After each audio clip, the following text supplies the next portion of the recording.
শুভ সন্ধ্যা।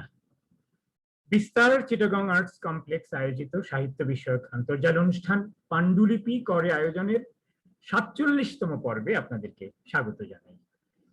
আমাদের আজকের আমন্ত্রিত অতিথি বাংলাদেশের একজন বিশিষ্ট অনুবাদক, প্রাবন্ধিক, শিক্ষাবিদ ডক্টর সুরেশ রঞ্জন বসাক। সুরেশ রঞ্জন বসাক চট্টগ্রামের মানুষ।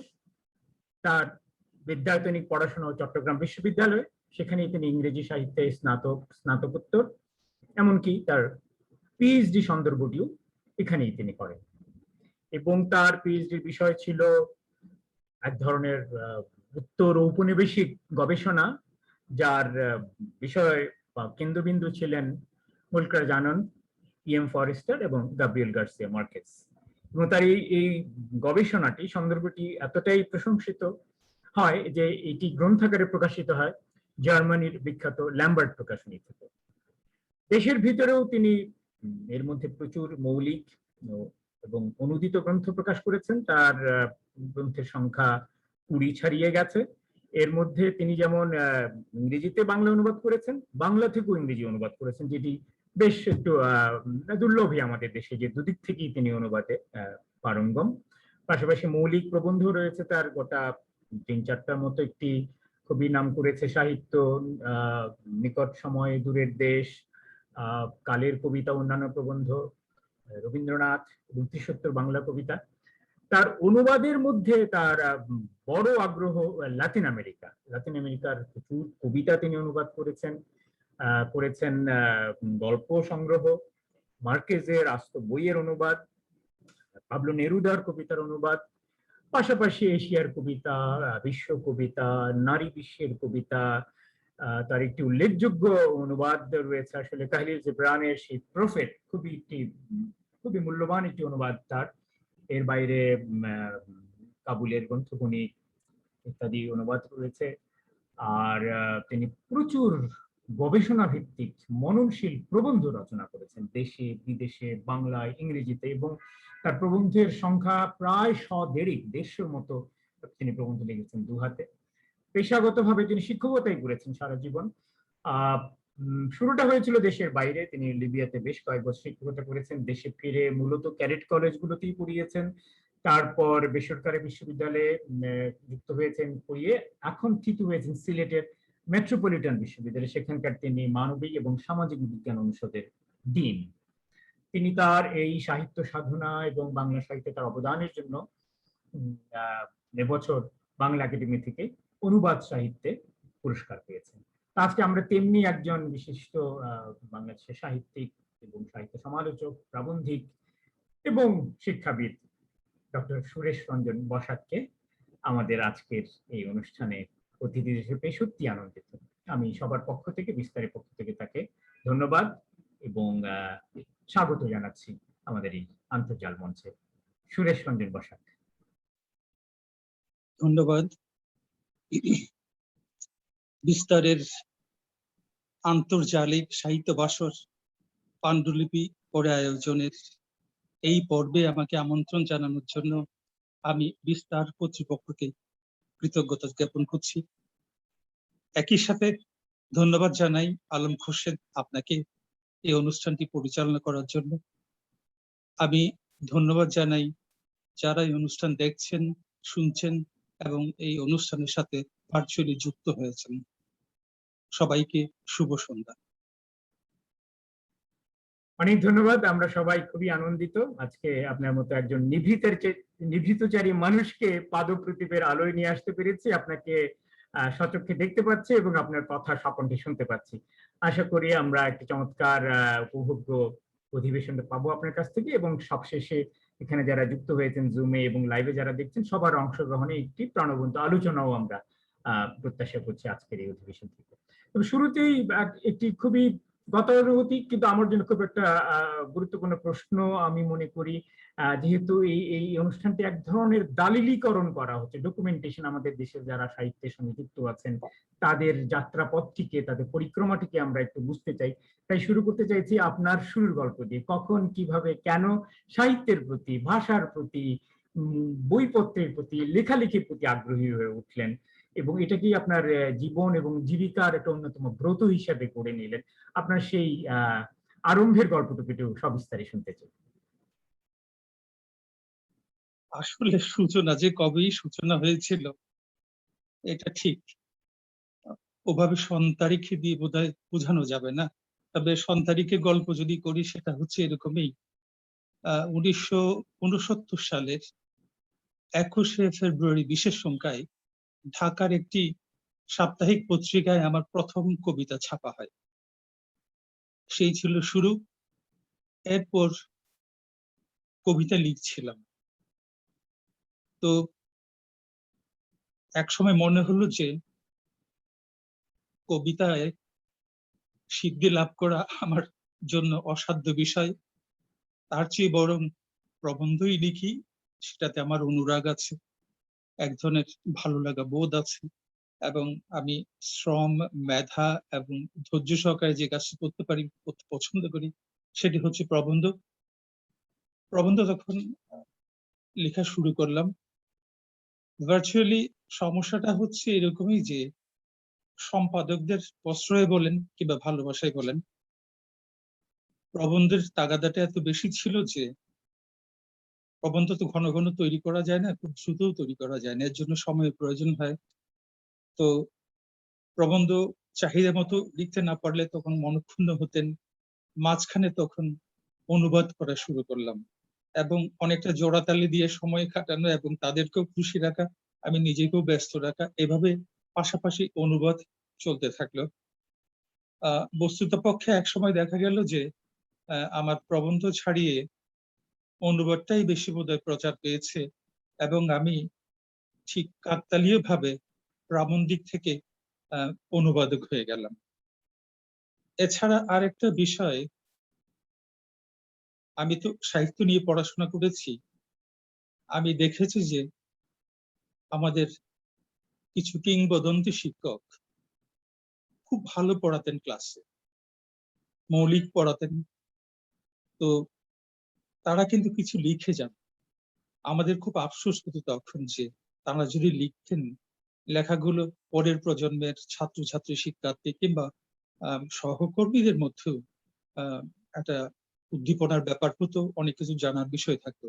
এবং সেই এক ধরনের বোধহয় মনস্তাত্ত্বিক আক্ষেপ থেকেও আমি প্রবন্ধ লেখায় হাত দিই এবং পাশাপাশি অনুবাদও। প্রবন্ধ এবং অনুবাদের বই প্রকাশের ক্ষেত্রে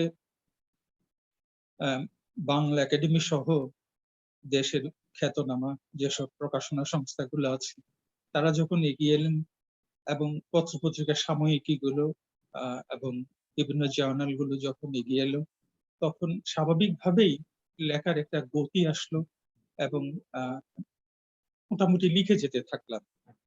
কখনো এরকম মনে হয় নাই যে শূন্য হাতে বসে আছি। তো লেখার তাগাদাই লিখেছি, একটা ভালো লাগা বোধে লিখেছি এবং সেটা কখনো অনুবাদ, কখনো মৌলিক প্রবন্ধ, কখনো নিবন্ধ, কখনো গবেষণা কর্ম, এভাবে। তাছাড়া তো প্রফেশনালি যেহেতু একটা দায়িত্বপ্রাপ্ত ব্যক্তি, অধ্যাপনার সাথে জড়িত আছি, প্রশাসনিক কাজে জড়িত আছি, তো এসবে সময় লাগে। এর পাশাপাশি যতটুকু সময় করতে পারি সেটুকু হচ্ছে লেখালেখির জন্যই বরাদ্দ সব।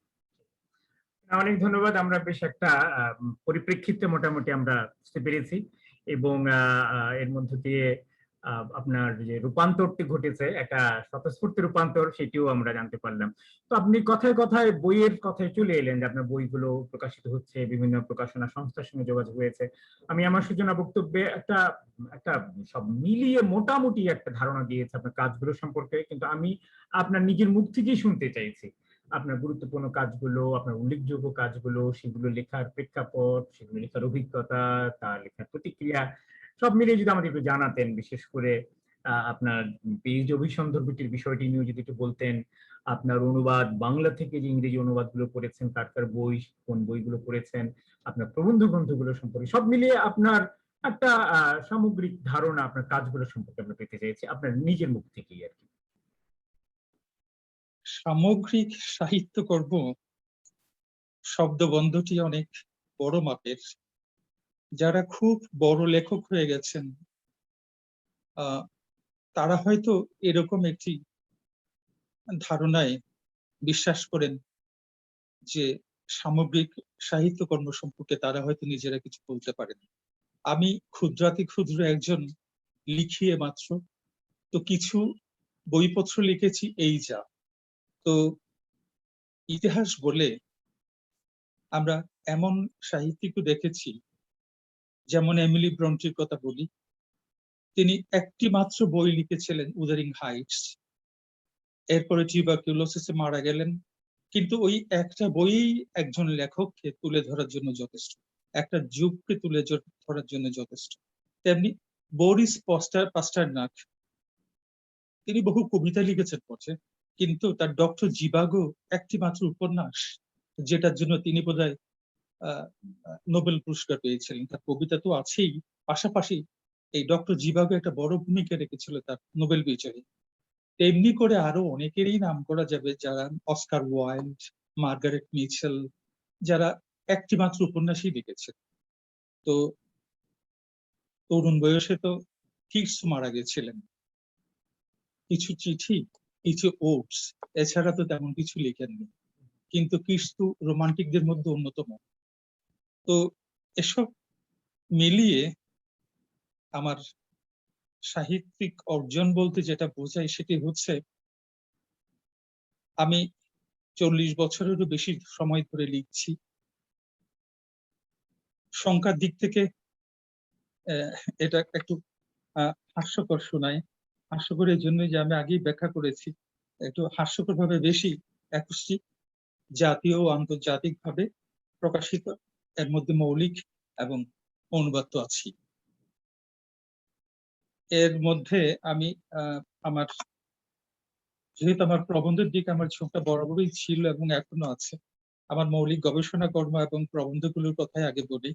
আমার, আপনি উল্লেখ করেছেন, শুরুতেই উল্লেখ করেছেন আমার ইএম ফস্টার, মুলকা জানন্দ হ্যাঁ, এবং ওই বইটা সম্পর্কে একটু বিষয় জানতে চাই। আপনি কার সঙ্গে গবেষণাটি করেছিলেন এবং গবেষণার মূল প্রতিপাদ্য কি ছিল এবং বইটি কিভাবে জার্মানি থেকে প্রকাশিত হলো, তার যোগসূত্র, এটা সম্পর্কে যদি একটু বিস্তারিত জানাতেন আমাদের। আসলে বইটি হচ্ছে একটা পোস্ট কলোনিয়াল স্টাডি। তবে পোস্ট কলোনিয়াল স্টাডির মধ্যে আমি এক ধরনের বৈচিত্র্য আনতে চেয়েছি, কারণ এখানে কলোনিয়াল এবং পোস্ট কলোনিয়াল, এটার মধ্যে যে কন্টিনিউটিটা আছে, এবং 3টা কন্টিনেন্ট থেকে, ইএম ফস্টার ইউরোপ থেকে, মুলকা জানন্দ আমার এশিয়া থেকে, এবং Gabriel Garcia Marquez South America বা ল্যাটিন আমেরিকা থেকে, 3টা উপমহাদেশের 3জন লেখক। তার মধ্যে দুজনেই ছিলেন একদা কলোনাইজড, পরে এক্স কলোনাইজড, এবং ইএম ফস্টার নিজেই ছিলেন এক্স কলোনাইজার, এবং পরবর্তীতে উনি এমনিতেই লিবারেল টাইপের মানুষ ছিলেন, উনি লিবারেল হিউম্যানিজমে বিশ্বাস করতেন। কিন্তু এই যে 3 ধরনের কাঠামোর 3জন লেখক, 3 সময়ের 3জন লেখক, কিভাবে একটা যোগসূত্রে গাঁথা যায়, একটা কম্পারেটিভ স্টাডি করা যায় পোস্ট কলোনিয়াল প্ল্যাটফর্ম থেকে, আমি ভার্চুয়ালি সেটাই দেখাতে চেয়েছি, যে ডাইকোটমিস গুলো, অ্যাম্বিভ্যালেন্স গুলো বরাবরই ছিল, এখনো আছে। জাপল সার্ক যেটা বলতেন যে continuity of colonialism, this is like an infernal circle, it will never come to an end. তো ইএম ফস্টার সময় আমরা দেখেছি ব্রিটিশ রাজ, মুলকা জানন্দ অর্ধেক ব্রিটিশ রাজের সময়ে বেঁচে ছিলেন, আর অর্ধেক স্বাধীন ভারতে বেঁচে ছিলেন, এবং গ্যাব্রিয়েল গার্সিয়া মার্কেজ 400 বছর তার পূর্বপুরুষরা পরাধীন ছিল, তারপর তিনি স্বাধীন হয়েছে, কিন্তু hangover of colonialism, Spanish domination, Spanish culture, তারপর ইনফিল্ট্রেশন, বিদেশি ইনফিল্ট্রেশন, এসব কিছু মিলিয়ে এই যে পোস্ট কলোনিয়াল যে নতুন যে একটা অ্যাটমসফিয়ার তৈরি হয়েছে, যেটাকে আমরা নিউ কলোনিয়াল বলি অথবা নিউ ইম্পেরিয়াল বলি, এই থিমটাকে আমি একটা একটা কন্টিনিউটির মধ্যে 3জন অথরকে দিয়ে করার চেষ্টা করেছি আর কি। এটা একদিক থেকে আমি যতটুকু শুনেছি বা জেনেছি যে এশিয়াতে এই জাতীয় কাজ করা হয়নি। তারপর আমার ইংরেজিতে আরেকটি বই আছে যেটাকে আমি যৌগিক বলবো, আধা মৌলিক আধা আধা অনুবাদ, এরকম towards understanding an introduction to poetry, এবং বাংলায় আমার প্রবন্ধ গ্রন্থ আপনি একটু আগে উল্লেখ করেছেন সাহিত্য নিকট সময় দূরের দেশ, আরেকটি গ্রন্থ কালের কবিতা ও অন্যান্য প্রবন্ধ, এবং সবশেষে যেটা বেরিয়েছে রবীন্দ্রনাথ ও ৩০ বাংলা কবিতা।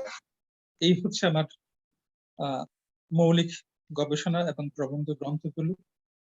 এছাড়া বাকি না, ইংরেজিতে আমি এগুলোর মধ্যে আপনার প্রতিপাদ্য বা গবেষণার বিষয়বস্তু উপজীব্য কি ছিল যদি একটু আলোকপাত করতে পারতেন? মূল মূল মূল আসলে আমি মূল রবীন্দ্রনাথকে শর্তের নিয়ে মধ্যে। কাজ করেছি প্রচুর। রবীন্দ্রনাথ বরাবরই আমার মধ্যে একটা আগ্রহের কেন্দ্রবিন্দু। আমি গোটা পৃথিবীকেই দেখতে চেয়েছি রবীন্দ্রনাথের আলোকে। এটা আজকে একটু পুরানো শোনাবে কথা ঠিক, কিন্তু আমাদের অষ্টপ্রহর জীবনে রবীন্দ্রনাথ কিভাবে প্রাসঙ্গিক, বিদেশিরা অতটা প্রাসঙ্গিক না। হয়তো এজন্যই যে আমাদের কালচারাল কনটেক্সট একরকম নয়, আমাদের ভাবালোতা একরকম নয়, আমাদের জীবন ধারণ, জীবন যাপন পদ্ধতি একরকম নয়। এই জন্যই রবীন্দ্রনাথকে আমি বেশি মাত্র উপলব্ধি করি। রবীন্দ্রনাথের উপরে আমার কিছু মৌলিক প্রবন্ধ আছে। এইগুলো কর্ণকুন্তী সংবাদের উপর, তারপর বিদায় অভিশাপের উপর, কিংবা রবীন্দ্রনাথ ৩০ কালে রবীন্দ্রনাথ কতটা আধুনিক ছিলেন, আমরা যাদেরকে পঞ্চপাণ্ডব বলি তাদের সময়ও তো তিনি লিখেছেন। এবং শেষ পর্যন্ত তার ওই যে প্রথম দিনের সূর্য প্রশ্ন করেছিল সত্তা নূতন আবির্ভাবে, অত্যন্ত আধুনিক কবিতা, তিনি সময়ের সাথে তাল মিলিয়ে গেছেন। তো রবীন্দ্রনাথ আমার আগ্রহের কেন্দ্রবিন্দু বলে রবীন্দ্রনাথ নিয়ে কাজ করেছি। আমি ৩০-এর পঞ্চপাণ্ডবদের নিয়ে কাজ করেছি। এরপরে বিশেষ করে পঞ্চপাণ্ডবদের মধ্যে আমার জীবনানন্দ দাশের উপর অনেক বেশি আমি বরং আবেগতাড়িত হয়েছে। আপনার এই এই সাহিত্য বাসরের পাণ্ডুলিপি করা আয়োজন, যাত্রার তোরে তখন এই যে বনলতা সেনের এই লাইনটি, হ্যাঁ, তো পাণ্ডুলিপি করে আয়োজন ভালোই। আমি জীবনানন্দ দাশের একজন প্রচন্ড ভক্ত, তাকে নিয়ে আমি মনে করেছি যে আমার কিছু কাজ করা উচিত, এটা মনের তাগাদায় করেছি। এছাড়া আমি ৩০-এর কবিদের উপর করেছি, এবং এদেশের বিশেষ করে শামসুর রহমানের উপর আমার কিছু কাজ আছে। আমার সাথে ওনার একটা হৃদ্যতার সম্পর্ক ছিল। বস্তুত পক্ষে বলা যায় উনি আমার একটা উৎসাহের কেন্দ্রবিন্দুও ছিলেন। আমি প্রসঙ্গত একটু উল্লেখ করতে চাই যে আমার তখন বাংলা একাডেমির 2টা বই বেরিয়ে গেছে, এবং দিব্য প্রকাশ থেকে আমার একটা বই অনুবাদ বই বেরিয়েছে। তখনও কিন্তু আমার কোনো কবিতা অনুবাদের বই বের হয়নি। উনি রেগুলার সংবাদ পত্রিকা পড়তেন এবং সংবাদ সাময়িকী পড়তেন, অন্যান্য সব পত্রিকা সাময়িকী পড়তেন। এবং একদিন হাসনাত ভাই, প্রয়াত আবুল হাসনাত, যিনি কালীর কলমের সম্পাদক ছিলেন, একসময় সংবাদের দীর্ঘকালীন সাহিত্য সম্পাদক ছিলেন, ওনার কাছ থেকে আমার ফোন নাম্বার নিয়ে আমার বাসায়, তখন তো মোবাইল ছিল না, তখন ফোন করেছিলেন। আনফর্চুনেটলি আমি তখন বাসায় ছিলাম না। আমি পড়ে ভাবলাম, আমাকে আমার ওয়াইফকে জানিয়ে দেওয়া হয়েছিল যে আমি বলবেন আমি শামসুর রহমান ফোন করেছিলাম। তো পরে আমি এসেই যখন শুনলাম, আমি হাসনাত ভাইকে ফোন করেছি, হাসনাত ভাই আমি তো ওনার নাম্বার জানি না, উনি আমার ফোন নাম্বার পেলেন কি করে? যে আমার কাছে উনি চেয়েছেন যে এরকম একজনের অনুবাদ আমি রেগুলার করছি, আমার খুব ভালো লেগেছে, আমি ওনার সাথে একটু কথা বলবো। তখন আমার কাছে ফোন নাম্বার চাওয়াতে আমি ফোন নাম্বার দিয়েছি এবং আপনার সাথে কথা বলেছি। এরপরে আমি আবার কল ব্যাক করলাম, তখন আমি তো খুব আপ্লুত। আমাদের শুধু অগ্রজ নয়, অগ্রগামী কবিতা ও অগ্রগামী কবি, এবং বলা যায় যে এদেশে যাদের কবিতা এদেশকে রিপ্রেজেন্ট করে তাদের মধ্যে অন্যতম তিনি ফোন করেছেন, এবং আমি ফোন ব্যাক করলাম। তখন উনি বললেন যে আপনি আপনার কবিতা আমি পড়ি, আমি আপনার কবিতার গুণমুগ্ধ একজন পাঠক, আপনার অনুবাদ আমি পড়েছি, কিন্তু আপনার কোনো বই বেরিয়েছে কিনা? না, আমার কোনো অনুবাদের বই বের হয়নি। কেন? আমি এরকম প্রকাশক খোঁজার অভ্যাস নেই, আর তাছাড়া আমি চিনিও না তেমন, আর আমি মনে করি না যে এখন অনুবাদের বই বের করার মতো আমার যথেষ্ট প্রকাশনা আছে। যে আপনি পাণ্ডুলিপি তৈরি করেন, আমি মফিদুল হককে বলে দিচ্ছি, সাহিত্য প্রকাশের মফিদুল হক, সে আপনাকে চিঠি লিখবে। এই ছিল শামসুর রহমান। উনাকে আমি একটা কথা দিয়েছিলাম, উনি আক্ষেপ করেছিলেন যে নিঃসঙ্গ শেরপা ছাড়া আমাকে নিয়ে কেউ কোনো বই লিখেননি। আমি এই প্রসঙ্গে পড়ে আসবো। তো শামসুর রহমানের উপর আমি কাজ করেছি কিছু, বেশ কিছু প্রবন্ধ করেছি। এই হচ্ছে এবং নির্মলেন্দু গুণ সহ এসবের অন্যদের সপ্তদশকের কবিদের নিয়ে কিছু কাজ করেছি। মোটামুটি প্রবন্ধের মধ্যে আমার সীমিত পরিসরে বাংলা সাহিত্যের উপর এটাই। আর আরেকটা প্রবন্ধ বই হচ্ছে ওই নিকট সময় কালের দূরের দেশ, যেটি হচ্ছে আমাদের কন্টেম্পোরারি পিরিয়ডে দূরে যারা লিখছেন, বিদেশি সাহিত্যে যারা লিখছেন, তাদেরকে একটু পরিচিত করিয়ে দেওয়া। এগুলো খুব একটা সিরিয়াস প্রবন্ধ নয়, এগুলো অনেকটা পরিচিতিমূলক, তবে I try to infuse into something original এইসব লেখার মধ্যে আর কি চেষ্টা করেছি যতটাই মৌলিক কিছু কথা বলা যায়। মোটামুটি এই হচ্ছে আমার আচ্ছা। গ্রন্থ নিয়ে কথা।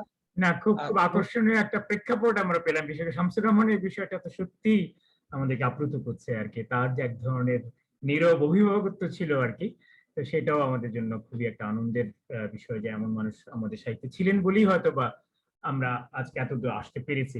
তো অনুবাদের প্রসঙ্গ উঠলো, যেহেতু অনুবাদের কথাই বলি, আহ আপনি বাংলাদেশের অনুবাদ সাহিত্যের খোঁজখবর নিশ্চয়ই রাখেন, এবং নয় নয় করে আমাদের দেশে কিন্তু বেশ অনুবাদ বিষয়টা আগ্রহ তৈরি হয়েছে, অনেকেই অনুবাদ করছেন, প্রবীণরা করছেন, তরুণরা করছেন, নানা মুখী অনুবাদ হচ্ছে, এবং অনুবাদ বিষয়ে প্রকাশকদেরও এক ধরনের আগ্রহ আমরা লক্ষ্য করি।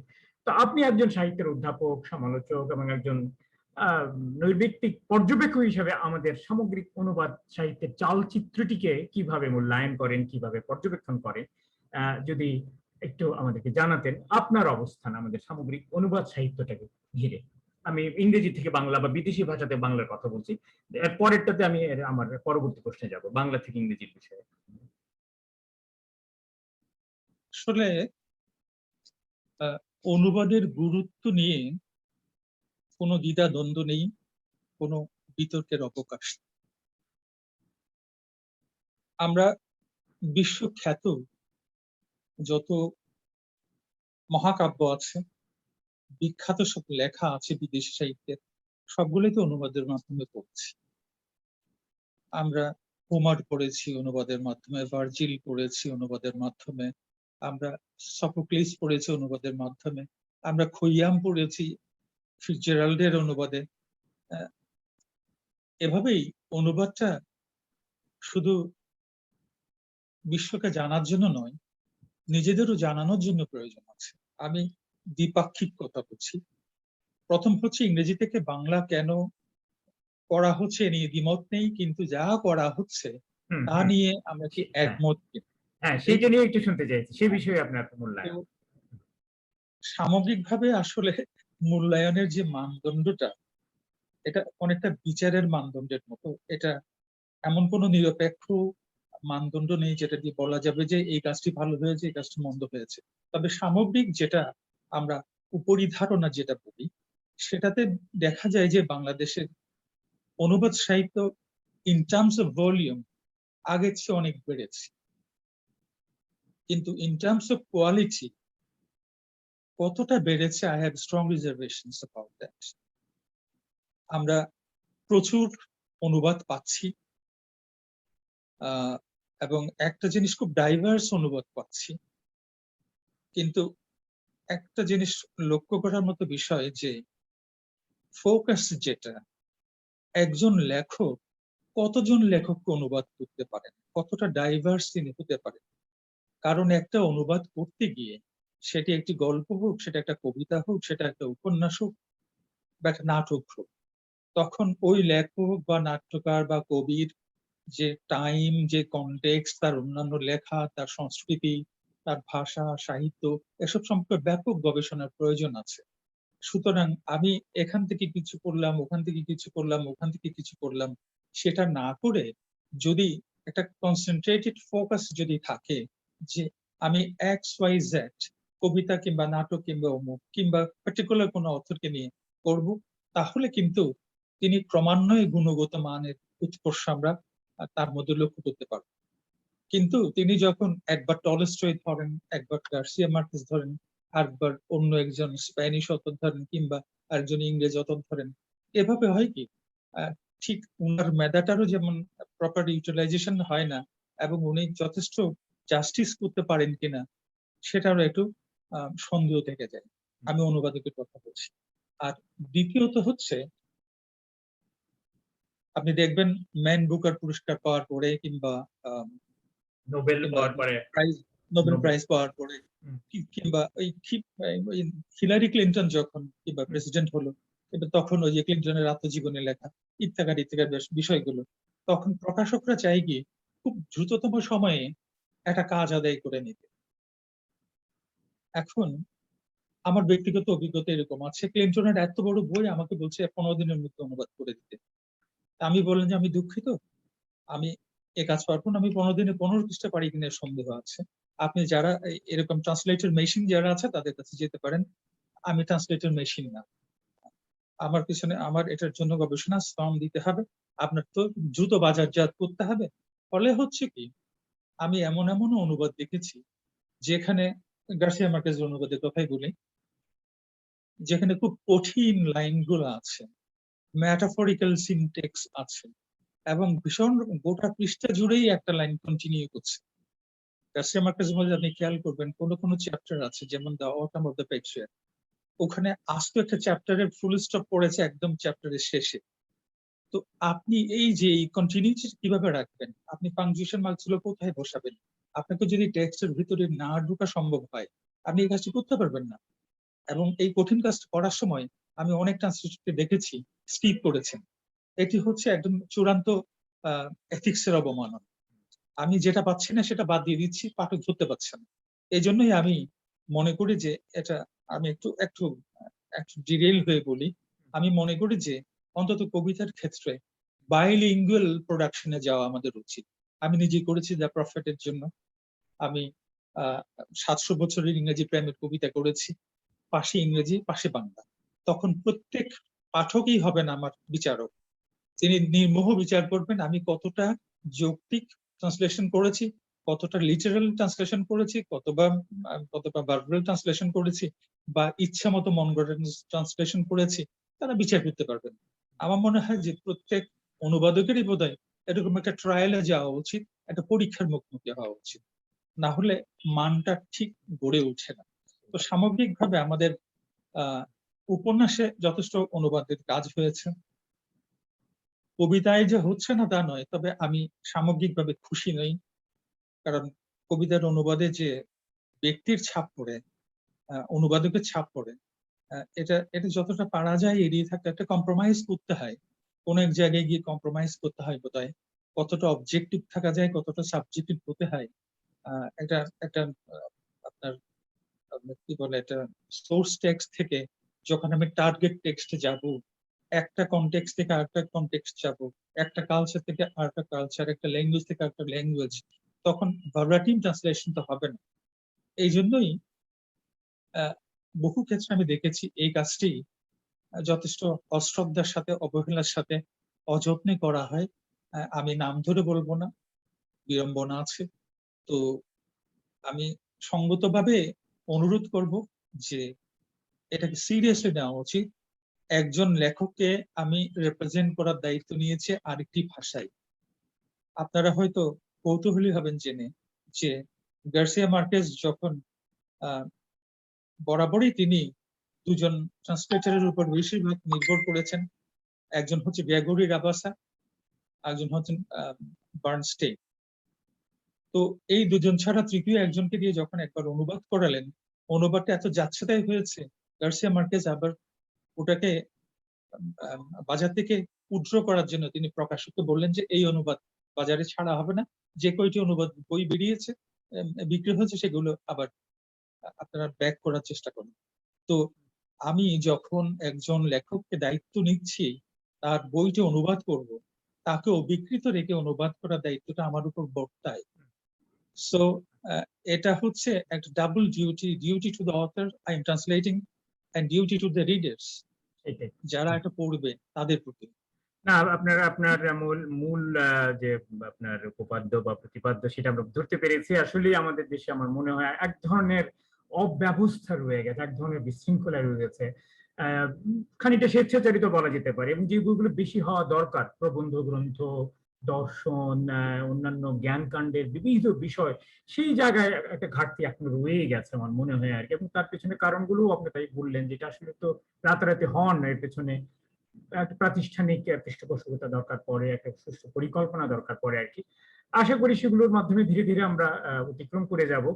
এই বাধাগুলো। কিন্তু আমার দ্বিতীয় প্রশ্ন অনুবাদ সংক্রান্ত, যে সে তো গেলই, মানে নয় নয় করে হচ্ছে, সেগুলো ভালো মন্দ মিলিয়ে হচ্ছে, কিন্তু আমাদের নিজেদের সাহিত্য, আমাদের বাংলা সাহিত্য তো বেশ ভালো ভালো কাজ রয়েছে, ধ্রুপদী সাহিত্য রয়েছে, সমকালীন সাহিত্য রয়েছে। সেই কাজগুলোকে কিভাবে আমরা বিশ্বের দরবারে হাজির করতে পারি, পাঠকদের কাছে নিয়ে যেতে পারি, তার সুষ্ঠু বিপণন করতে পারি? প্রথমে তো তার জন্য অনুবাদ হওয়া দরকার। সেই ব্যাপারে কি কোনো আপনি কোনো ইতিবাচক কোনো প্রবণতাকে আপনার চোখে পড়ছে, বা যার মধ্যে আমরা একটু আশাবাদী হতে পারি, এই যে আমাদের সাহিত্য পৃথিবীর মানুষ জানবে? আপনি যদি আপনার আপনি অভিজ্ঞতা জানতেন একটু। আপনি নেতিবাচক ধরেই ব্যাপারটাকে দেখছেন আহ, ইতিবাচক জানার জন্য। ধন্যবাদ আপনাকে। আমি আসলে যে পরিস্থিতি দেখছি বাংলাদেশের সাহিত্যকে বিদেশির ভাষায় তুলে ধরার ক্ষেত্রে, সেটি খুব অগোছালো টাইপের, ব্যক্তি কেন্দ্রিক। প্রাতিষ্ঠানিক উদ্যোগটা যেখানে নেওয়ার কথা সেই জায়গায় নেওয়া হয়নি। আমি যেমন ধরেন কবির চৌধুরী অনুবাদ করেছেন নাটকের, কবিতার, এবং আমাদের কায়সার হক রবীন্দ্রনাথের কিছু মনসা মঙ্গল, তারপর শামসুর রহমানের একটি একটি কবিতার সিলেক্টেড পয়েমস, এবং হাসান আজিজুল হকের 3টে গল্পের অনুবাদ এসব করেছেন।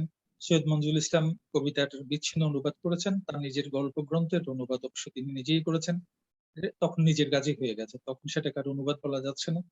ফখরুল আলম, আহ আহ রবীন্দ্রনাথ, জীবনানন্দ দাশ, বঙ্গবন্ধু, এদের কাজ নিয়ে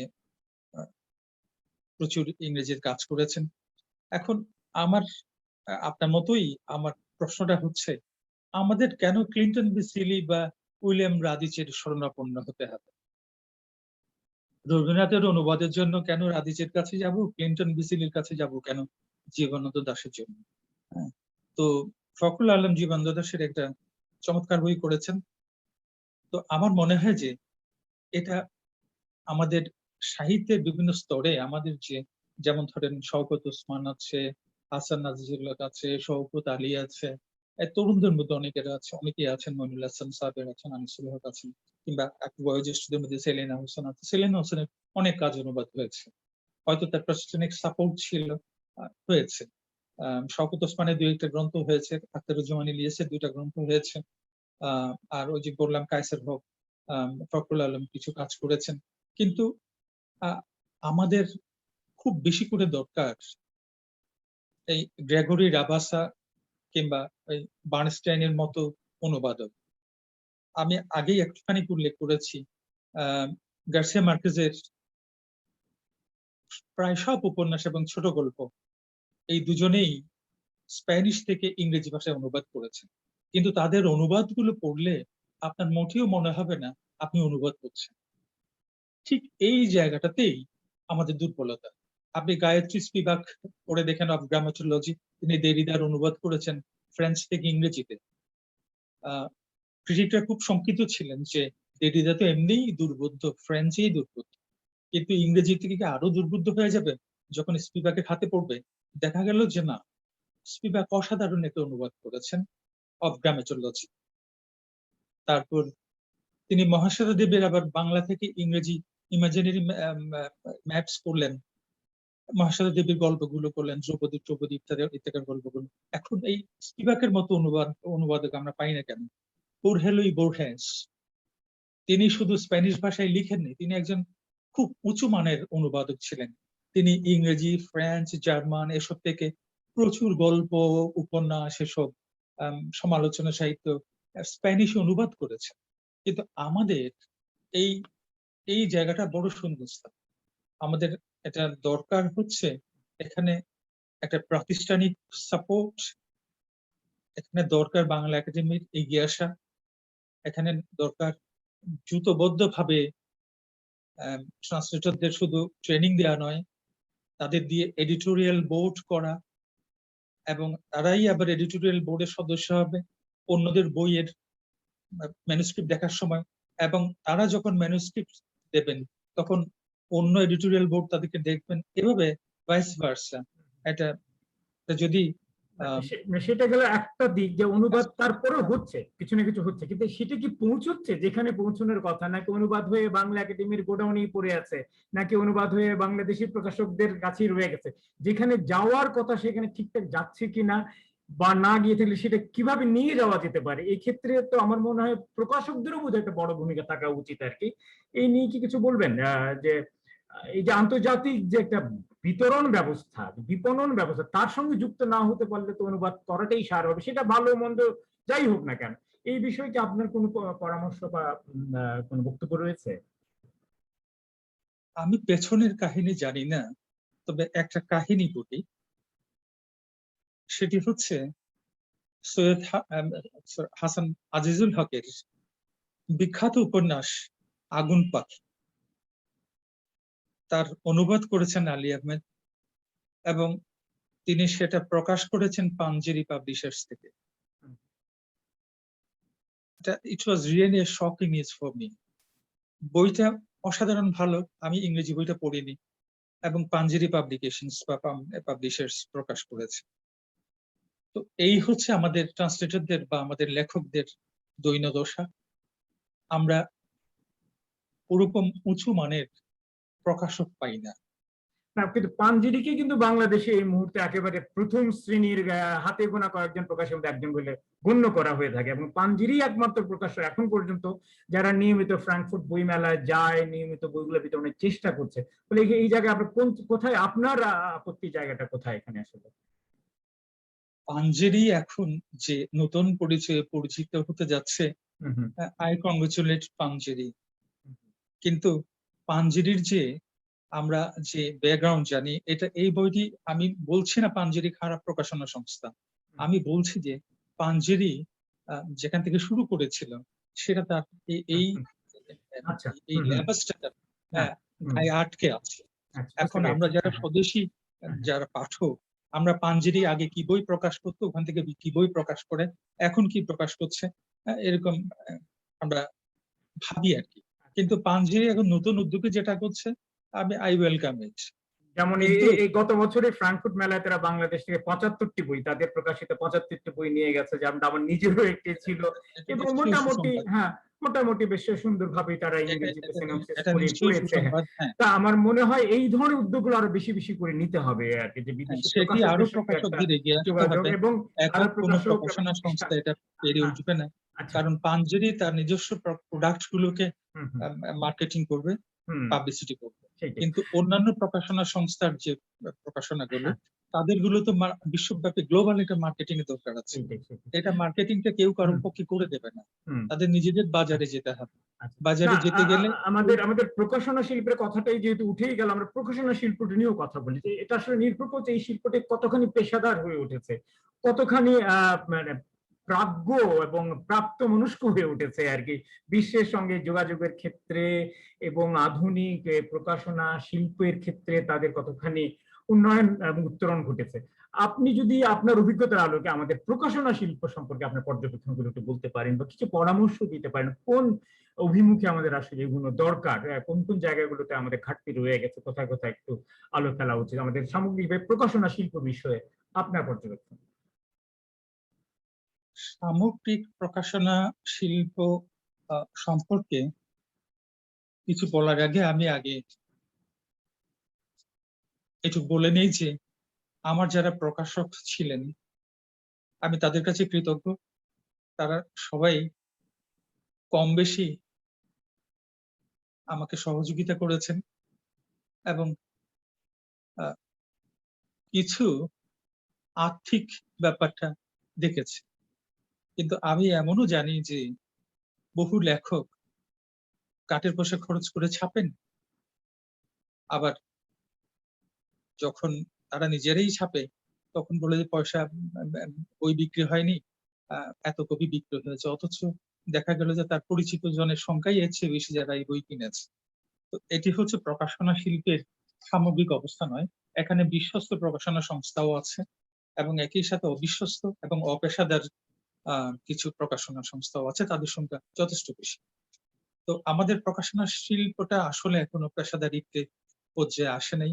কারণ এখানে যেভাবে একটি বই প্রকাশ করা উচিত, এডিটোরিয়াল বোর্ডের মাধ্যমে যাওয়া উচিত, সম্পাদনা পরিষদ দেখবে, তারপর পরিমার্জন পরিবর্ধন এসব করবে, তারপর প্রকাশের সময় আরেকবার এডিটিং প্রুফ রিডিং গুলো ভালো হবে, প্রকাশনা মান নিয়ন্ত্রণ করবে একটা সংস্থা বা এরকম ব্যক্তি। এসব কিছু মিলিয়ে একটা চেইন ওয়ার্ক, এই চেইন ওয়ার্কটা আমাদের মধ্যে হয়নি। এটা তো হচ্ছে একটা প্রকাশনা শিল্পীর ভিতরে, কিন্তু প্রকাশক এবং লেখকের মধ্যে যে সম্পর্ক, সেটার মধ্যেও যথেষ্ট ফাঁক। মানে এখানে আসলেই এটা একটা বিরল প্রজাতির সম্পর্ক। এটা পুস্তক বিপণন প্রক্রিয়ায় যেরকম সমস্যা রয়েছে, লেখক প্রকাশক সম্পর্কেও তেমনি সমস্যা রয়েছে। আমাদের পাণ্ডুলিপি সম্পাদনার সংস্কৃতিটাও সেই মান্ধাতার আমলের, কিছু কিছু ব্যতিক্রম ছাড়া বাকিগুলো সব মান্ধাতার আমলেরই। তো এখানে পেশাদারিত্বের কোনো ছাপ নেই। আমরা ওই বলে থাকি আমরা যে কি বলে গ্রন্থ সত্য ইত্তেকার ইত্তেকার এসব বিষয়গুলো আমরা বলে থাকি, কিন্তু বাস্তবে এগুলোর কোনো মূল্য নেই। কারণ আমি দেখেছি যে কোন গ্রন্থের আমি প্রথম সংস্করণ দেখেছি, সেটা কিন্তু 30 সংস্করণ হয়ে গেছে, আমার প্রকাশকের সাথে আমার কোনো খবরই নেই। তো এটা হচ্ছে এটা প্রকাশনের একটা বাস্তব চিত্র। এরকম সংস্করণের উপর সংস্করণ হচ্ছে, আমি তো অর্থ পাচ্ছি না, সম্মানই পাচ্ছি না, বইও পাচ্ছি না, মানে ওই সংস্করণের যে একটা সৌজন্য কপি পেতে হয় সেটাও পাচ্ছি না। তাহলে সমস্যাগুলো এক কেন্দ্রিক নয়, এটা বহু কেন্দ্রিক। এটা সব ব্যাপারটাই বিপর্যস্ত অবস্থায়।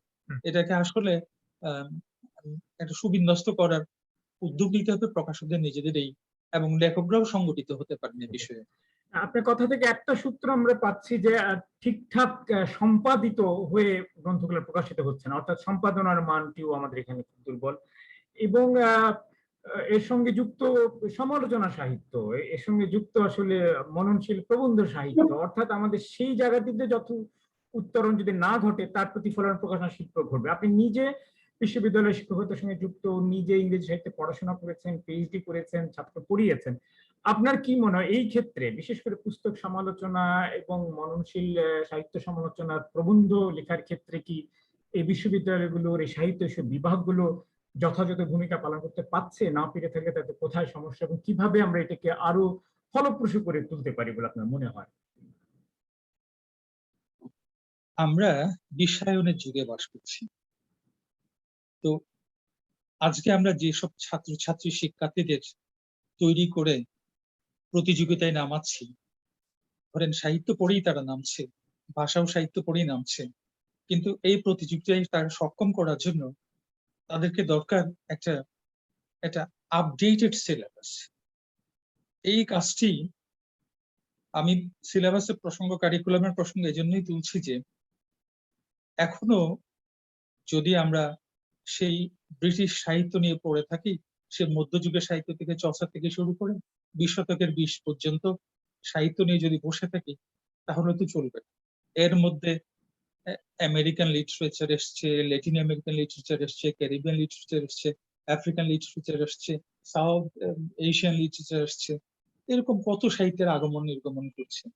তো আমরা যদি সাহিত্য পড়ার চেয়ে এমনকি ক্যানাডিয়ান অস্ট্রেলিয়ান লিটারেচার, এসব কিছুরই তাদেরকে ধারণা দিতে হবে। এই জন্যই যে না হলে সে প্রকৃতপক্ষে ওইসব জায়গাগুলো, যেমন আমাদের যেসব ছাত্রছাত্রীরা কানাডায় পড়তে যাচ্ছে, উচ্চশিক্ষার জন্য যাচ্ছে, তারা জানতে চাইছে তুমি কি ক্যানাডিয়ান লিটারেচার পড়েছো, কোনো একটা বই পড়েছো বা এই পড়েছো, কোনো সিলেবাস পড়েছো, সিলেবাসে আছে তোমাদের কোনো ক্যানাডিয়ান লিটারেচার বা ক্যারিবিয়ান লিটারেচার কিংবা অস্ট্রেলিয়ান লিটারেচার ইত্যাদি ইত্যাদি। তো কেন আমাদের এগুলো পড়াবো? মনুষ্যত্ববোধ জাগ্রত করার জন্য আমাদের নিজেকে জানতে হবে, নিজেদের সাহিত্যকে জানতে হবে, অন্যদের সাহিত্যকেও জানতে হবে। আমি আমার ইংরেজি সাহিত্যের কথাই বলছি। ইংরেজি সাহিত্যে আমরা সব ট্রান্সলেশন ওয়ার্কসই পড়াচ্ছি। এখন সেখানে অরিজিনাল যারা লিখছেন, অরিজিনাল ইন ইংলিশ যারা লিখছেন, যেমন সাউথ এশিয়ান রাইটাররা যারা লিখছেন, আমরা তাদেরকে ইনক্লুড করেছি। আমরা এমনকি ইন ট্রান্সলেশন যে সাহিত্যগুলো তাদের পড়া উচিত, আমি মনে করি বিশ্ববিদ্যালয়ের স্তরে সেগুলো পড়ানো উচিত। আমরা ওমর খৈয়াম পড়াচ্ছি ট্রান্সলেশনে, আমরা এসকিলাস পড়াচ্ছি ট্রান্সলেশনে। আমাদের কালিদাস দোষ করেছে কি, আমাদের রবীন্দ্রনাথ দোষ করেছে কি? রবীন্দ্রনাথ না জানলে আমাদের সাহিত্যে এমএ পাশ করে তার লাভটা হবে কি? সে শেক্সপিয়ার জানলো, রবীন্দ্রনাথ জানলো না, তাহলে তার পরিপূর্ণতা আসলো। তাকে রবীন্দ্রনাথও জানতে হবে। এমনকি আধুনিক সে টি.এস. এলিয়ট করছে, কিন্তু টি.এস. এলিয়টের যে একগুষ্টি ভক্ত কবি আমাদের দেশে আছে, অর্থাৎ এই বাংলা সাহিত্যে আছেন, পঞ্চপাণ্ডব আছেন, কিংবা এরপরে আমাদের শামসুর রহমান আছেন, আবু পেরা আছেন, এদের কথা, এদের সাহিত্য তো পড়তে হবে। কিন্তু আমি আমার ব্যক্তিগত উদ্যোগে এবং আমাদের ইউনিভার্সিটি কর্তৃপক্ষের উদ্যোগে এবং বিভাগের উদ্যোগে আমরা চেষ্টা করেছি যা কিছু বললাম এই সাহিত্যগুলোকে সমন্বয় করে যতটা পারা যায় বিভিন্ন কোর্সের মাধ্যমে এক ধরনের একটু দৃষ্টিভঙ্গি পাল্টে দেয়া। তারা জানুক কালিদাস নামক একজন কবি এই দেশে ছিলেন, মেঘদূত নামে একটা কাব্যগ্রন্থ তিনি রচনা করেছেন, যেটার সংস্কৃত থেকে বাংলা ট্রান্সলেশন বুদ্ধদেব বসু করেছেন, ইংরেজি ট্রান্সলেশন অ্যাভেলেবল। এটা পড়াতে কোনো অসুবিধা নাই, আমরা পড়িয়েছি, আমি পড়িয়েছি। তারপর তারা ওমর খৈয়াম পড়েছে, ইন্টার্স ফিটজেরাল্ডের ওমর খৈয়াম পড়েছে। তারা এখন সাউথ এশিয়ান রাইটার্স পড়ছে। আমাদের কায়সার হককে তারা পড়েছে, আমরা সিলেবাস অন্তর্ভুক্ত করেছি কায়সার হককে, অমিতাভ ঘোষকে, এমনকি সারা সুলেরি, আলমগীর হাশমি, এদেরকে ইনক্লুড করেছি আমরা, শ্রীলঙ্কান অথরকে ইনক্লুড করেছি সাউথ এশিয়ান লিটারেচার জানার জন্য। এমনি করে ল্যাটিন আমেরিকান লিটারেচার জানার জন্য আমরা বোর্ডহেসকে এবং গার্সিয়া মার্কেসকে ইনক্লুড করেছি সিলেবাস। তো আফ্রিকান লিটারেচার জানার জন্য আমরা আছেবেকে ইনক্লুড করেছি, সোয়েঙ্কাকে ইনক্লুড করেছি, ওয়াকিওঙ্গকে ইনক্লুড করেছি। এভাবে আমার মনে হয় যে এই দৃষ্টিভঙ্গিটা যদি আজকের সামগ্রিকভাবে সব বিশ্ববিদ্যালয়, আমার মনে হয় যে ইতিমধ্যেই অনেক বিশ্ববিদ্যালয়ে এই ধরনের পাঠ্যক্রম এবং সিলেবাস তারা নির্ধারণ করেছেন এবং এভাবেই পড়াচ্ছেন। কারণ আমি তো পড়াচ্ছি অনেক বছর ধরে, এই ধরনের এগুলো তো প্রতি 2-1 বছর পর সিলেবাস চেঞ্জ হয়, আমরা নতুন নতুন কথা নিয়ে আসছি। বাংলাদেশের সব বিশ্ববিদ্যালয়েই এগুলো করা হয় এবং আমার ধারণা যে আমরা তাদেরকে একটা আপডেটেড লিটারেচার সম্পর্কে একটা ধারণা দিতে পারছি। না, এটা মোটামুটি হয়ে গেছে, অনেক জায়গাতে আমরা দেখছি যে মোটামুটি বিশ্ব সাহিত্যে সমকালীন সাহিত্যের সঙ্গে একটা যোগাযোগ তৈরি হয়েছে, কিন্তু তার ফলাফল হিসেবে মানে সেখান থেকে যারা বেরিয়ে আসছে তারা কতখানি সাহিত্য সমালোচনায়, মননশীল সাহিত্যের ক্ষেত্রে কতখানি নিষ্ঠার সঙ্গে কাজ করছে, তার জন্য হয়তো তার একটু অপেক্ষা করতে হবে, দেখতে হবে আসলে। কারণ এটা একটা সর্বজন স্বীকৃত একটা অভিযোগ যে আমরা আমাদের মননশীল সাহিত্যে আমরা পিছিয়ে আছি, ভালো প্রবন্ধ লেখার মানুষ খুঁজে পাওয়া যায় না, বইয়ের সমালোচনা হয় না, লেখকরা কোনো সে অর্থে কোনো পাচ্ছে না সমালোচকদের কাছ থেকে, কেমন হলো ভালো মন্দ। তো এই জায়গাগুলোতে আসলে মনে হয় সবারই মিলিয়ে আরো একটু কাজ করা দরকার, আমাদের প্রকাশকদের, আমাদের পত্রিকাগুলোর এবং অবশ্যই আপনাদের বিভাগগুলোরও, সাহিত্য বিষয়ক বিভাগগুলো, তুলনামূলক সাহিত্য ইনস্টিটিউট হয়েছে এখন জাহাঙ্গীরনগর বিশ্ববিদ্যালয়ে, সবারই কাছ থেকে আমাদের প্রত্যাশাতে এই জায়গায় কিছুটা পরিবর্তন আসবে।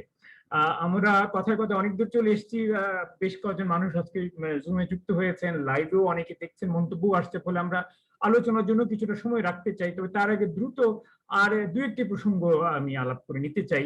একটি হচ্ছে যে ঠিক আছে, লেখালেখি হচ্ছে, বই বেরোলো, কিন্তু তার ভোক্তা শ্রেণীর খবর কি, পাঠকদের কি অবস্থা, আমাদের পাঠক কি সেইভাবে বাড়ছে, বা পাঠকের উচ্চতা বা পাঠকের স্তর কি সেইভাবে বৃদ্ধি পাচ্ছে, এই বিষয়ে আপনার কি মূল্যায়ন? এটাও তো বলা হয় থেকে বইয়ের বিক্রি সাংঘাতিক কম, বই এখন মানে বাজারে চলেই না সেই অর্থে বলতে গেলে, অথচ দেশে জনসংখ্যা বাড়ছে, প্রযুক্তি বাড়ছে, শিক্ষার হার বাড়ছে। এই ব্যাপারে আপনার কি মূল্যায়ন যে আমাদের পাঠ সংস্কৃতিটাকে কিভাবে আরো সমৃদ্ধ করা যায়, কোন সুযোগ আছে কিনা? আপনার প্রশ্ন সম্পর্কে আবার দুটি উত্তর আছে।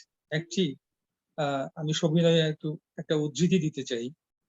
T.S.. Eliot the tradition and individual চ্যালেঞ্জে একটি জিনিস পরিষ্কার করে দিয়েছিলেন, সেটি হচ্ছে লেখক নিচে নামবেন না, পাঠকের উপরে তার উচ্চতায় উঠতে হবে যেন তিনি লেখককে বুঝতে পারেন। এখন পাঠককে লেখকের উচ্চতায় উঠতে হবে, এজন্য তাকে শ্রম দিতে হবে, হোমওয়ার্ক করতে হবে। আর বাজারজাত করার জন্য যে ভোক্তা যারা আছেন তারা হচ্ছেন পাঠক। আমি মনে করি না যে বাংলাদেশে পাঠক সংখ্যা কমছে।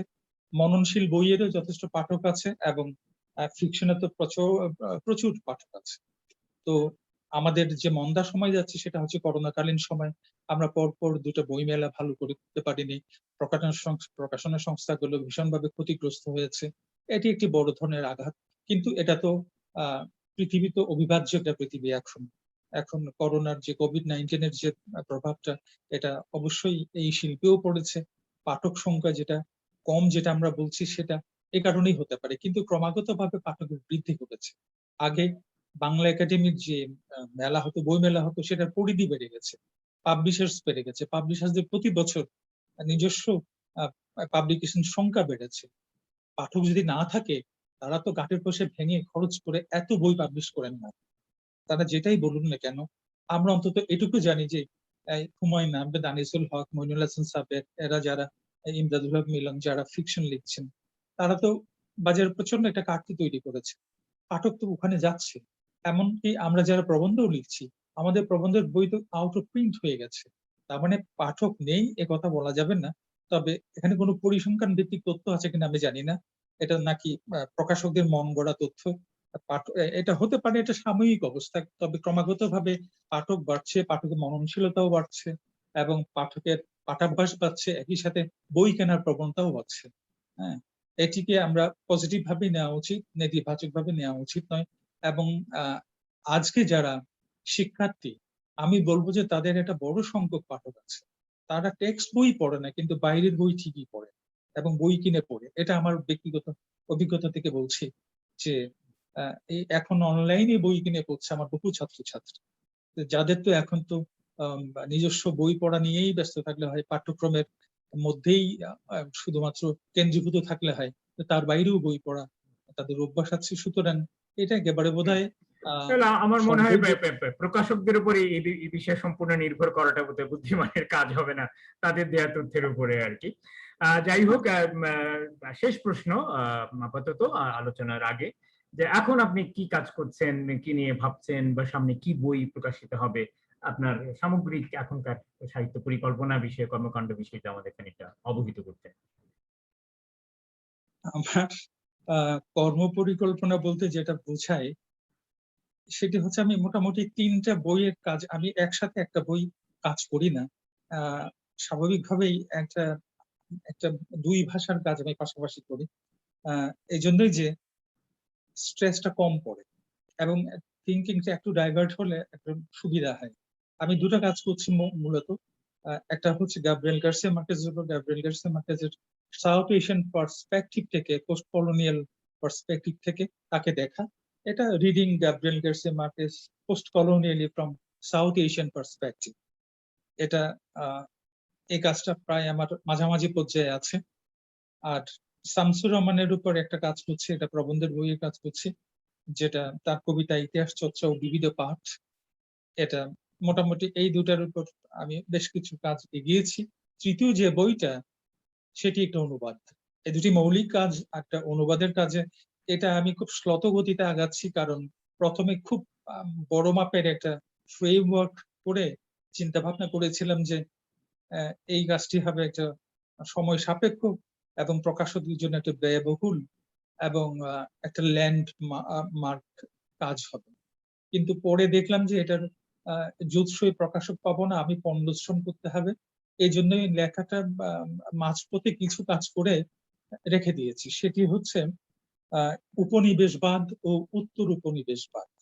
এখানে আমি 25 জন কবি লেখকের 23টা প্রবন্ধ, 22টা প্রবন্ধ এবং 3টা কবিতা, একদম জাফল সাদ থেকে শুরু করে আজকে শশী থারুর এবং কি বলে অরুন্ধতী রায় পর্যন্ত, এদের কলোনিয়াল এবং পোস্ট কলোনিয়াল যে লেখাগুলো আছে, তার মধ্যে সেরা লেখাগুলোর সংকলনভুক্ত করে অনুবাদ করা। এবং এটার একটা অন্য দিক হচ্ছে, আমি প্রত্যেকটা প্রবন্ধের আগে একটা ভাষ্য দেব, যে ভাষ্যটা প্রায় মূলের কাছাকাছি। এটা আমার একটা প্রবন্ধের মতোই ভাষ্যটা যাবে। ফলে হবে কি, ওই প্রবন্ধটা পড়ার আগে ভাষ্যটা যখন পড়বেন পাঠক, তখন তার আমি তাকে বলছি না যে তিনি কম বুঝেন, কিন্তু তাকে হয়তো আর একটু বেশি বুঝতে সহায়তা করবে। এবং এই গ্রন্থের আর একটু অন্যরকম দিক হচ্ছে, এখানে 3টা কবিতা আছে, সেই বিখ্যাত 3টা কবিতা, the white man's burden, the brown man's burden, the black man's burden. তিনটাই কলোনিয়াল এবং পোস্ট কলোনিয়াল পার্সপেক্টিভ থেকে। এটার আমি 6-7টা প্রবন্ধ অনুবাদ এবং ভাষ্য শেষ করেছি। বাকিগুলো এখন দেখা যাবে। এটা ঠিক আমি প্রথম আমার প্রায়োরিটি হিসেবে রাখছি না এই মুহূর্তে। ওই 2টা কাজের উপরেই এখন মনোনিবেশ করছি। 3টি অত্যন্ত গুরুত্বপূর্ণ কাজ। আমি মনে করি আপনি দ্রুত এগুলো শেষ করবেন এবং ভালো প্রকাশকদের মাধ্যমে বইগুলো বার করার উদ্যোগ নেবেন, যেন বইগুলো সঠিকভাবে তার বিপণন হয়, সঠিক জায়গায় গিয়ে পৌঁছয় এবং সেগুলো নিয়ে আলোচনা হয় আর কি। তো আপনার জন্য আগাম অভিনন্দন রইল। এবার আমরা একটু বিরতি নিয়ে একটু আলোচনা পর্বে যাব, তারপর আবার ফিরে আসবে সে আপনার সমাপ্তি পর্ব এবং আপনার একটি পাঠ আমরা শুনবো আর কি। তো আমাদের জুম ঘরে আজকে 7-8 জন মানুষ এসছেন। আমি ধারণা করছি এর অধিকাংশই আপনার ঘনিষ্ঠজন, আপনার ছাত্র বা আপনার সতীর্থজন। তবে আমার পরিচিত একজন বিশিষ্ট অনুবাদক আছেন, স্প্যানিশ বিশেষজ্ঞ রফিকুম মুনিম চৌধুরী, যার সূত্রেই মূলত আপনার সঙ্গে আপনার এই যোগাযোগটি, আমার এই যোগাযোগটি ঘটেছে বিস্তারের ফলে। আমি এই সুযোগে ধন্যবাদ জানাচ্ছি রফিকুম মুনিম চৌধুরীকেও। এছাড়া আছেন প্রফেসর ডক্টর হোসেন আল মামুন, আছেন মনিকা বসাক, আছেন বিশ্বজিৎ কুমার বসাক, উত্তম রয়।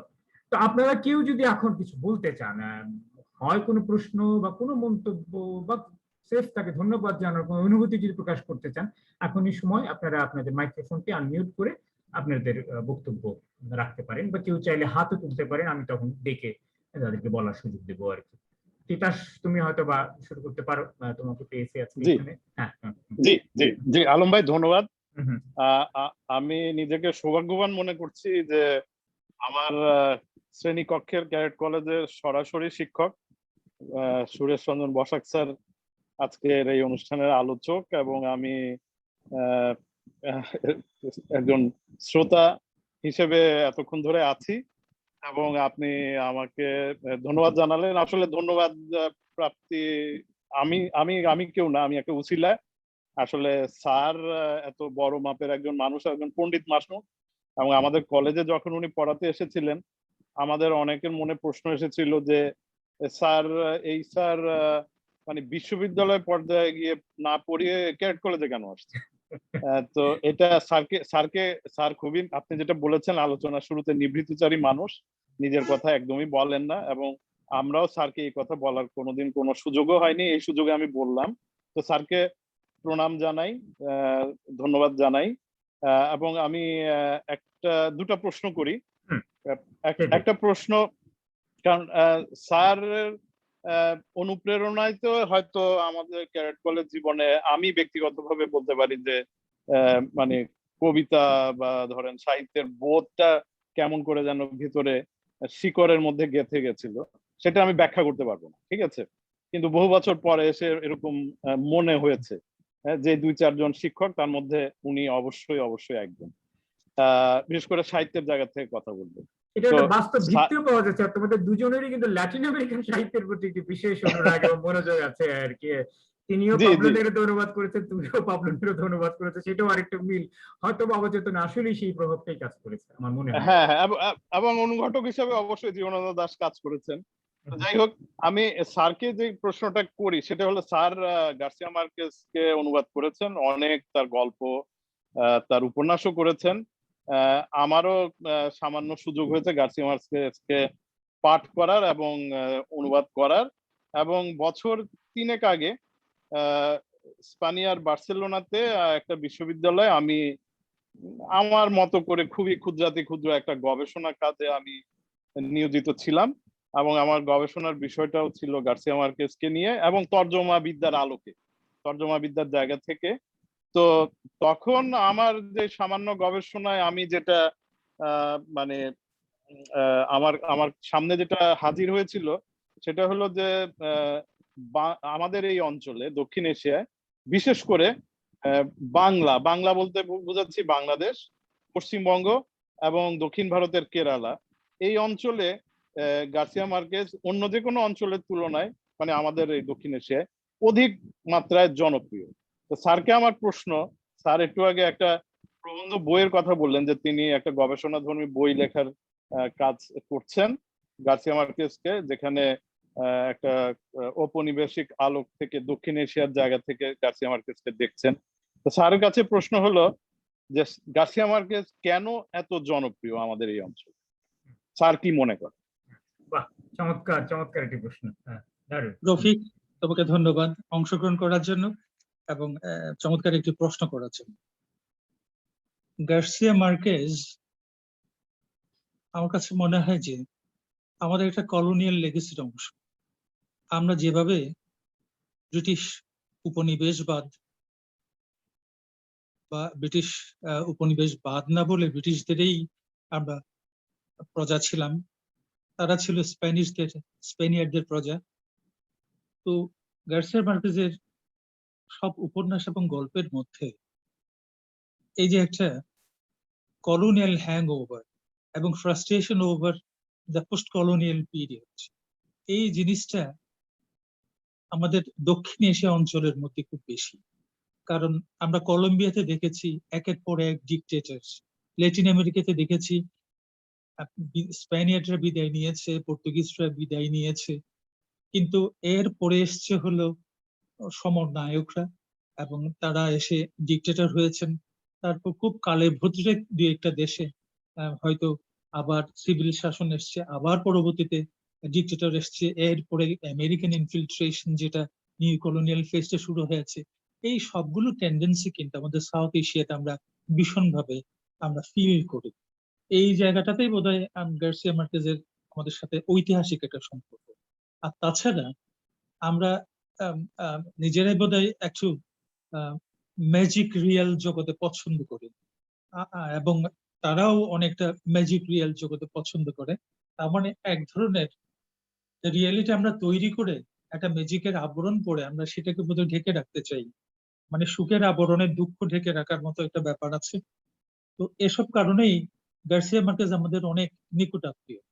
আর গার্সিয়া মার্কেজ পড়ার সময় কি ইংরেজিতে, আমি বলবো যে যদি সঠিক বাংলাও করা যায়, কি বাংলায় এত চমৎকার আমাদের মানে তার প্রতিপাদ্য বিষয়গুলো, সেটা লাভ হোক, love in the season of cholera হোক, কিংবা এটা দ্য অটম অফ দ্য পেট্রিয়ার্ক হোক, কিংবা 100 ইয়ার্স অফ সলিটিউড হোক, যেটাই হোক না কেন, এত আমাদের সাথে এত মিলে যায়। চরিত্রগুলো আমাদের মতো না, তাদের কথাবার্তা আমাদের মতো না, কিন্তু সেন্টিমেন্ট গুলো আমাদের সাথে একদম ম্যাজিক্যালি রিয়েল। এসব জায়গায় বোধহয় ঐতিহাসিক ভাবে এবং আমাদের চেতনার কেন্দ্রবিন্দুতে আমরা বোধহয় এক জায়গার মানুষ। যদিও মহাদেশ হিসেবে আমাদের থেকে হাজার হাজার মাইল দূরে তারা, কিন্তু গার্সিয়া মার্কেজ আমাদের অন্তরের খুব কাছাকাছি। ধন্যবাদ। আমরা হয়তো আপনার গ্রন্থ থেকে আরো কিছু সূত্র খুঁজে পাবো এই এই ঘনিষ্ঠতার, এই অনুরাগে। তো আর যারা আছেন এখানে, আপনারা কেউ যদি কিছু বলতে চান, দয়া করে মাইক্রোফোনটা অন করেই আপনাদের মন্তব্য আমাদেরকে শোনাতে পারেন। আমি হোসেন আল মামুন একটু বলতে চাচ্ছিলাম। ও সরি, কে যেন বলবেন? উনি বলতে মনিকা বসাক, তাকে আমি এরপরে বলতে বলবো। ঠিক আছে, আপনি বলুন ডক্টর হোসেন আল মামুন, বলুন। আচ্ছা আচ্ছা। তো আয়োজক, সঞ্চালক এবং আমাদের অতিথি সবাইকে ধন্যবাদ এবং কৃতজ্ঞতা জানাই। আমি প্রফেসর সুরেশ রঞ্জন বসাকের মানে কলিগ বা একই শহরে বসবাস করি। ওনার লেখা, ওনার পড়ানো, ওনার কর্মকাণ্ডের সঙ্গে মোটামুটি আমার একটা নিয়মিত যোগাযোগ রয়েছে। তো তার বাইরে যে আমার একটু জানার ইচ্ছা যে স্যার এই পথে দীর্ঘ পরিক্রমায় অনেক প্রকাশনা যেমন করেছেন, অনেক অভিজ্ঞতা হয়েছে, পুরস্কার পেয়েছেন, তার একটা দীর্ঘ সংখ্যক বিশাল সংখ্যক পাঠক রয়েছে। শিক্ষক হওয়ার কারণেই না, তার অনেক ধরনের লেখার কারণে। উনি অনুবাদ করেছেন, মৌলিক লেখা লিখেছেন। আমি একটু আসলে অনুভূতি জানতে চাচ্ছিলাম, যেটা অনেক সময় এত কাজের ভিড়ে, কাজের ফাঁকে, ব্যস্ততায় জানা হয়ে ওঠে না। আজকের আয়োজন থেকে যদি জানা যায় যে স্যারের এই সামগ্রিক লেখার মধ্যে পাঠকের পক্ষ থেকে হোক বা নিজের অনুভূতি দিয়ে তার কোনো একটা লেখার প্রতি কি নিজের খুব অনুগ্রহ বেশি কাজ করে, বা পাঠকের পক্ষ থেকে যে ধরনের প্রতিদান পেয়েছেন, এরকম একটা মৌলিক অনুভূতি জানতে চাচ্ছিলাম আমি। ধন্যবাদ প্রফেসর ডক্টর মামুন। আপনি ঠিকই বলেছেন, আপনি খুব কাছের মানুষ, আমাকে খুব খুব কাছে থেকেই দেখেছেন। তো কাছে থেকে দেখলেই কিন্তু সবটুকু দেখা যায় না, কিছু মানুষ আড়াল পছন্দ করে। যাই হোক, পাঠকরা কিন্তু আমার খুব অন্তরালের মানুষ। আমার মনে আছে আমি তখন ইত্তেফাকের সাহিত্য সাময়িকী অফিসে, আল মুজাহিদি সাহেব তখন কবি আল মুজাহিদি ইত্তেফাকের সাহিত্য সম্পাদক, তখন একজন ভদ্রলোক প্রবেশ করলেন, দীর্ঘদেহী। মুজাহিদি ভাই তার সাথে পরিচয় করিয়ে দিলেন। উনি আমাকে এসে জড়িয়ে ধরলেন, আমি তো আপনার লেখার সাথে পরিচিত, হেন তেন এসব আর কি। তো অথচ আপনাকে দেখা হয়নি। এরকম আড়ালে বহু মানুষ আছে যারা কখনো কখনো, এখন তো ফেসবুক হয়ে গেছে, যখন ফেসবুক ছিল না তখন এক যুগ ছিল, তখন তার চিঠিপত্র লিখতে পারতো না, ঠিকানা জানতো না। এখন ফেসবুকে বিভিন্ন ভাবে যোগাযোগ হয়, কিংবা মোবাইল নাম্বার যেভাবে হোক সংগ্রহ করে অনেক পাঠকের আম, বিভিন্ন ধরনের আবদার বলেন, অনুরোধ বলেন, তাদের ভালো লাগার প্রকাশ বলেন, এসব আমি দেখি। এমনকি গতবার যে যখন বাংলা একাডেমি পুরস্কার পেলাম, তখন আমার ফেসবুক পেজে অসংখ্য কমেন্টস এসছে, পর্যালোচনা আসছে।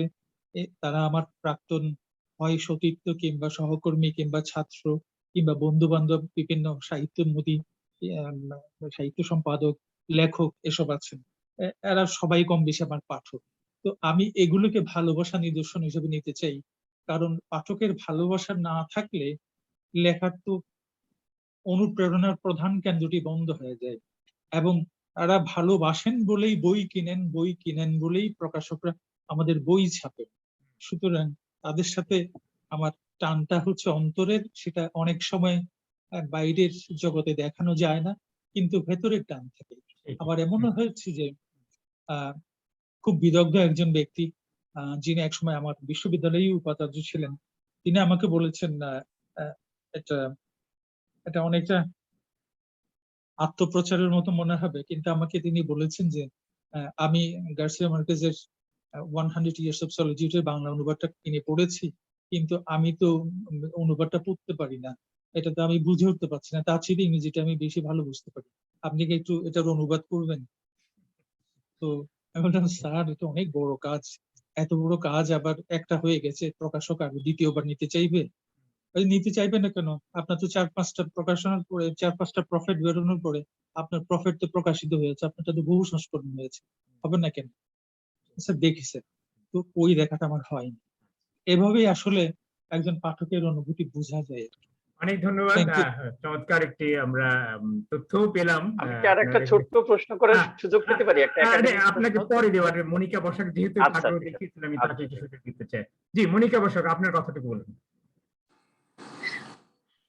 Hi, Grandpa. How are you? Can you make? I like your conversation. Can you make a book for me and my sister? Okay. Okay, All thank right. you. Thank you, Mika. I will do that exactly later on after the interview is over. I will do that. Don't worry, stay fine. Okay.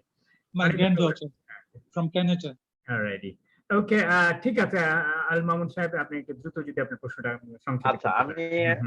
একটু সম্পূরক আবার academic প্রশ্নটা হচ্ছে যে স্যারের অনেক প্রবন্ধের সাথে পরিচিত, বাংলা এবং ইংরেজি। তো স্যার দেখা যায় যে উনি ওনার অভিজ্ঞতা এবং নতুনত্ব দুইটার সমন্বয়ে পোস্ট কলোনিয়ালিজম বা যেটা উত্তর উপনিবেশবাদ আমরা বলছি, সেই জায়গায় স্যারের আগ্রহ এবং অভিজ্ঞতাটার ছাপ পাই। তো এক্ষেত্রে এটা একটা আমব্রেলা টার্ম, তো অনেক বিচ্ছিন্ন টার্মের, এবং স্যার যেটা বললেন যে সাউথ এশিয়ান পার্সপেক্টিভে বা এই লেন্স দিয়ে দেখছেন মার্কেসকে, এভাবে অনেক নতুন পঠনও এসেছে। তো পোস্ট কলোনিয়ালিজম যত বিস্তৃত হচ্ছে, যত নতুন থিওরি আসছে বা সেই থিওরির নতুন, যেমন গায়ত্রী স্পিভাক তার ক্যান দ্য সাবঅর্ডিনেট স্পিক এর উত্তর কয়দিন আগে দিয়েছেন যে subordinate can speak through dying. তো এই যে একটা নতুন ভাবনাও আসলো, সবকিছু মিলিয়ে স্যার যে পোস্ট কলোনিয়ালিজম স্টাডি এবং লিখছেন অনেকদিন থেকে, তো স্যার এই দিকে নতুন লেখকদের জন্য, যারা আমাদের সঞ্চালক যেমন সুন্দরভাবে খুব গুরুত্বপূর্ণভাবে বললেন যে যারা এই সিলেবাসের ভিতর দিয়ে পাশ করে যাচ্ছে, তো তারা কতখানি প্রস্তুত হচ্ছে এই ক্রিটিসিজম লেখা, এটা কিন্তু খুবই গুরুত্বপূর্ণ একটা প্রশ্ন। তো সেই আঙ্গিকে স্যার পোস্ট কলোনিয়ালিজম দেখার ক্ষেত্রে যে কি চ্যালেঞ্জ গুলো আছে বা আমরা সামনে কিভাবে এগোতে পারি, এইভাবে এই দিকে যদি আপনি একটু পরামর্শ বা আপনার কোনো নতুন ধারণা দিতেন। ধন্যবাদ। আমাকে সুযোগ দেওয়ার জন্য ধন্যবাদ। বিস্তৃত প্রশ্ন, আপনি একটু সংক্ষেপে জবাব দিন। আমার মনে আরো কেউ হয়তো বলবেন, এছাড়া আমাদের লাইভের মন্তব্যগুলো নিয়ে আলোচনা করতে চাই। আচ্ছা আচ্ছা, পোস্ট কলোনিয়ালিজম বিষয়টা আসলে কখনো পোস্ট হচ্ছে না, এটা কলোনিয়ালিজমেই থেকে যাচ্ছে, জাপল সাথে যেমনটি বলেছেন। তো এখন ক্যান সাবলিটান্স স্পিক, এখন তারা কথা বলতে পারে, কিন্তু আসলেই কি পারে? আসলেই পারে, পারলে কতটা পারে, তাদের একটা স্টিফলড ভয়েস নাকি ফ্রি ভয়েস, তারা কতটা পারে, তাদের পেছনে কারা বেঁধে রেখেছে। আমরা যখন বলি যে আমরা পোস্ট কলোনিয়াল হয়ে গেছি, আসলে কতটা পোস্ট কলোনিয়াল হয়েছি, আমরা কতটা সার্বভৌম হয়েছি। যখন ইরাকে যখন আমেরিকা আক্রমণ করে, বোম্বার্ডমেন্ট হয়, তখন ইরাক সার্বভৌম রাষ্ট্র ছিল না। আফগানিস্তানের যখন আম, যখন রাশিয়া আমেরিকান রাশিয়া আফগানিস্তান সার্বভৌম রাষ্ট্র ছিল না। তারপর ইথিওপিয়াতে যখন ইত্যাকার ইত্যাকার। তো আমরা এখন দেখতে পাচ্ছি যে সো কল সভরেইনটি ইজ ইনভ্যালিড। সুতরাং পোস্ট কলোনিয়ালিজমটা প্রকৃত অর্থে কি এসছে? আমরা যদি এই জিনিসটাই আমাদের ছাত্র শিক্ষার্থী বা যারা এই পোস্ট কলোনিয়াল থিওরি গুলো নিয়ে পড়াশোনা করছে, প্র্যাকটিসের সাথে যারা জড়িত, তারা যদি বুঝে যে in some way or other post colonialism এটা হচ্ছে এমন একটা ভূত যেটা ঘাড়ে চেপেছে, যেটা থেকে নামবার উপায় নেই, নতুন নোমেনক্লেচার হবে, নতুন নামকরণ হবে, কিন্তু জিনিসটা একটাই আচ্ছা, থাকে। এখন হ্যাঁ ওটাকে কিভাবে চ্যালেঞ্জ করা সেটাই। যায়? হ্যাঁ, আপনার আপনার প্রথম প্রকাশক সাহিত্য প্রকাশের যিনি কর্ণধার মফিদুল হকের একটা বই আছে, বিখ্যাত বই মনোজগতে উপনিবেশ, নিশ্চয়ই আপনারা সবাই এটা সম্পর্কে জানেন। আমার মনে হয় মনোজগতে সেই উপনিবেশের রেশ এখনো রয়ে গেছে আমাদের আর কি, সেটা সেই বিষয়ে আমাদের সবাইকে এক্স্যাক্টলি, অ্যান্ড্রুগিও তাই বলেছে, সচেতন থাকতে হবে। Decolonisation of mind. হ্যাঁ হ্যাঁ, সেটা প্রিজনার অফ মাইন্ড, তার যেটা একটা বই আছে আর কি। আমি এবার শেষবারের মতো বলতে চাইছি যে এখানে যদি আর কেউ কিছু বলতে চান, যারা আছেন আর কি, উত্তম রয় আছেন, বিশ্বজিৎ কুমার বসাক আছেন, হ্যাঁ আপনার যদি কারো কিছু বলার আছে, অনেক বিশ্বাস আছেন, অনেক আমার একটু বিশ্বাস। বলার জি ছিল। নিশ্চয়ই বলুন। হুম হুম। Thank you sir. আমি আসলে মাঝখানে একটু সংযোগ বিচ্ছিন্ন ছিলাম। আহ, আমার এখানে ইলেকট্রিসিটি সমস্যা করছিল, আমি হ্যাঁ জানি না বলুন, এই হ্যাঁ বিষয়ে হ্যাঁ, প্রশ্নটা বিষয়ে করুন। আলোচনা হয়েছে কিনা। হুম, হুম। আমি স্যার যেটা বলতে চাচ্ছি যে সাহিত্য সমালোচনা ভিত্তিক যেসব বই আগে আমরা দেখতাম, এই সংখ্যাটা কি স্যার কমে যাচ্ছে বলে আপনার মনে হয়?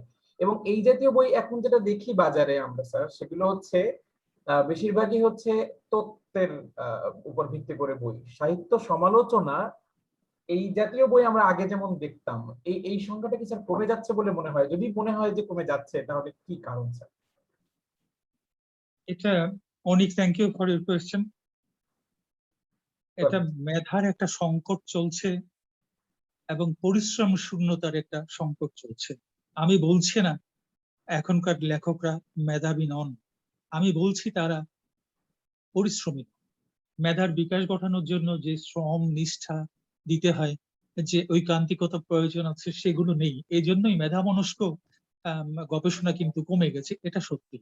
এখন ভাষা তথ্য নিয়ে একটা কোনোভাবে একটা জিনিস প্রচার করা, প্রকাশ করা, লেখার আগেই প্রকাশ করার যে ব্যাপারটা, সদ্যজাত লেখাকে কিভাবে প্রিন্টিং এ নেওয়া যায়, এই চেষ্টাটাই কিন্তু আমাদের সর্বনাশ ডেকে আনছে। এবং আমরা লেখাকে বারবার করে সংশোধন, আমরা জানি যে সুধীন্দ্রনাথ দত্ত একটা শব্দের জন্য 2 সপ্তাহ ধরে একটা লেখা বিছানার নিচে রেখে দিয়েছেন, উড্ডিন শব্দটার জন্য। ওই সঠিক শব্দটা না আসা পর্যন্ত তিনি ওটা ডিফাইন করেন নাই, কিংবা রিস্ট্রাকচার করেন নাই। তা আমরা মরিয়া হয়ে যাই কখন লিখবো কখন ছাপাবো। এই জন্যই উইকিপিডিয়া সর্বস্ব, যে সমস্ত মেধাহীন লেখা, এগুলোর এখন আহ দৌরাত্ম্য বেশি, এবং মেধা মনস্ক যারা তারা শ্রম দিতে চায় তাদের সংখ্যা উল্লেখযোগ্যভাবে হ্রাস পেয়েছে। আমি সহমত পোষণ করছি। আচ্ছা, আমরা এবার তাহলে একটু লাইভে যাই। লাইভের মন্তব্যগুলোতে দ্রুত আমরা চোখগুলোই, অনেকেই দেখছেন, আপনার পরিচিতরা কিছু কিছু মন্তব্য করেছে, কিছু প্রশ্ন এসছে। শুক্লা ইফতেখার আমাদের চাটগা থেকে, আমাদের খুব প্রিয়জন, তিনি আপনার অনুষ্ঠান দেখছেন, বলছেন সুরেশ তোমার কথা শুনছি।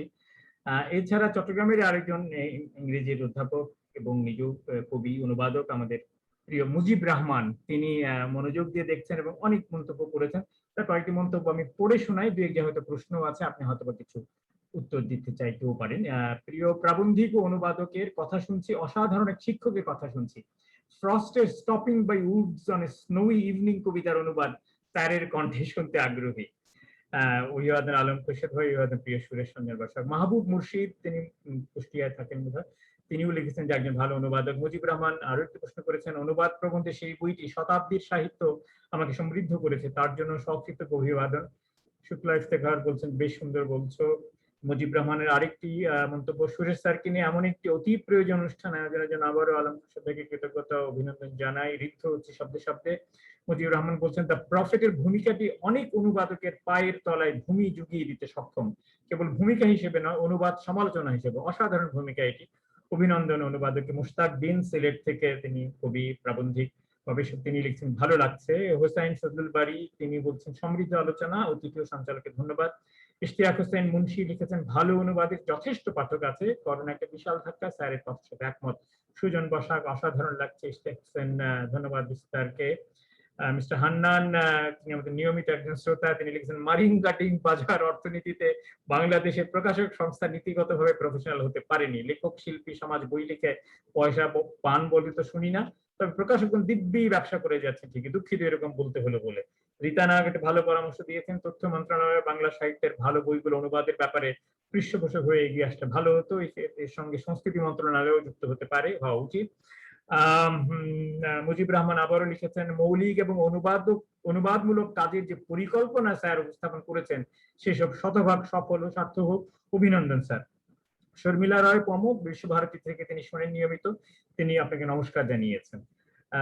মিস্টার হান্নান আবার বলেছেন, ভাই সুরেশ রঞ্জন বসাক, আপনার ঋদ্ধ আলোচনায় আমোদিত, অভিনন্দন, বিস্তারিত ধন্যবাদ। রীতানাগ আবারও বলেছেন সুরেশ স্যারের জন্য অনেক শুভকামনা ও শ্রদ্ধা, বিস্তার ও আলম ভাইয়ের প্রতি কৃতজ্ঞতা। এই প্রশ্ন, মন্তব্য ইত্যাদির পরিপ্রেক্ষিতে আপনার যদি কোনো বক্তব্য থাকে। আজকে যারা এই অনুষ্ঠান দেখেছেন, শুনেছেন এবং অনুষ্ঠানের সাথে যুক্ত হয়েছেন, আমি সবাইকে অভিবাদন জানাচ্ছি এবং ধন্যবাদ জানাচ্ছি। একই সাথে বিস্তারকে এবং আপনাকে সবাইকে আমার অভিবাদন ও শুভেচ্ছা। এরকম একটা প্ল্যাটফর্ম পেয়ে আসলে আমি কিছুটা মনের কথা বলতে পেরেছি, সবার সাথে শেয়ার করতে পেরেছি। এটি একটা অসাধারণ মুহূর্ত আমার জন্য, আমার নিজের জন্য এটি একটা অনেক বড় ব্যাপার, এবং একই সাথে অনেকের সাথে সংযুক্ত হতে পেরেছি। That's all together extraordinary. Thank you all. অনেক ধন্যবাদ। আমি আবার জুমে ফিরে আসছি, যদি কেউ কিছু বলতে চান, কোনো মন্তব্য, প্রশ্ন, অনুভূতি ব্যক্ত করতে চান, এখন আরেকবার আমরা সুযোগ পাচ্ছি। বিশ্বজিৎ কুমার বসাক সম্ভবত কিছু বলবেন, আপনি আপনার কথা শুরু করতে পারেন। বিশ্বজিৎ কুমার বসাক, এখন জি বলুন। হ্যাঁ, আমি আমার বড় দাদু প্রফেসর ডক্টর সুরেশ রঞ্জন বসাককে এবং আজকে যারা শ্রোতা আছেন সকলকে আমার নমস্কার জানাচ্ছি।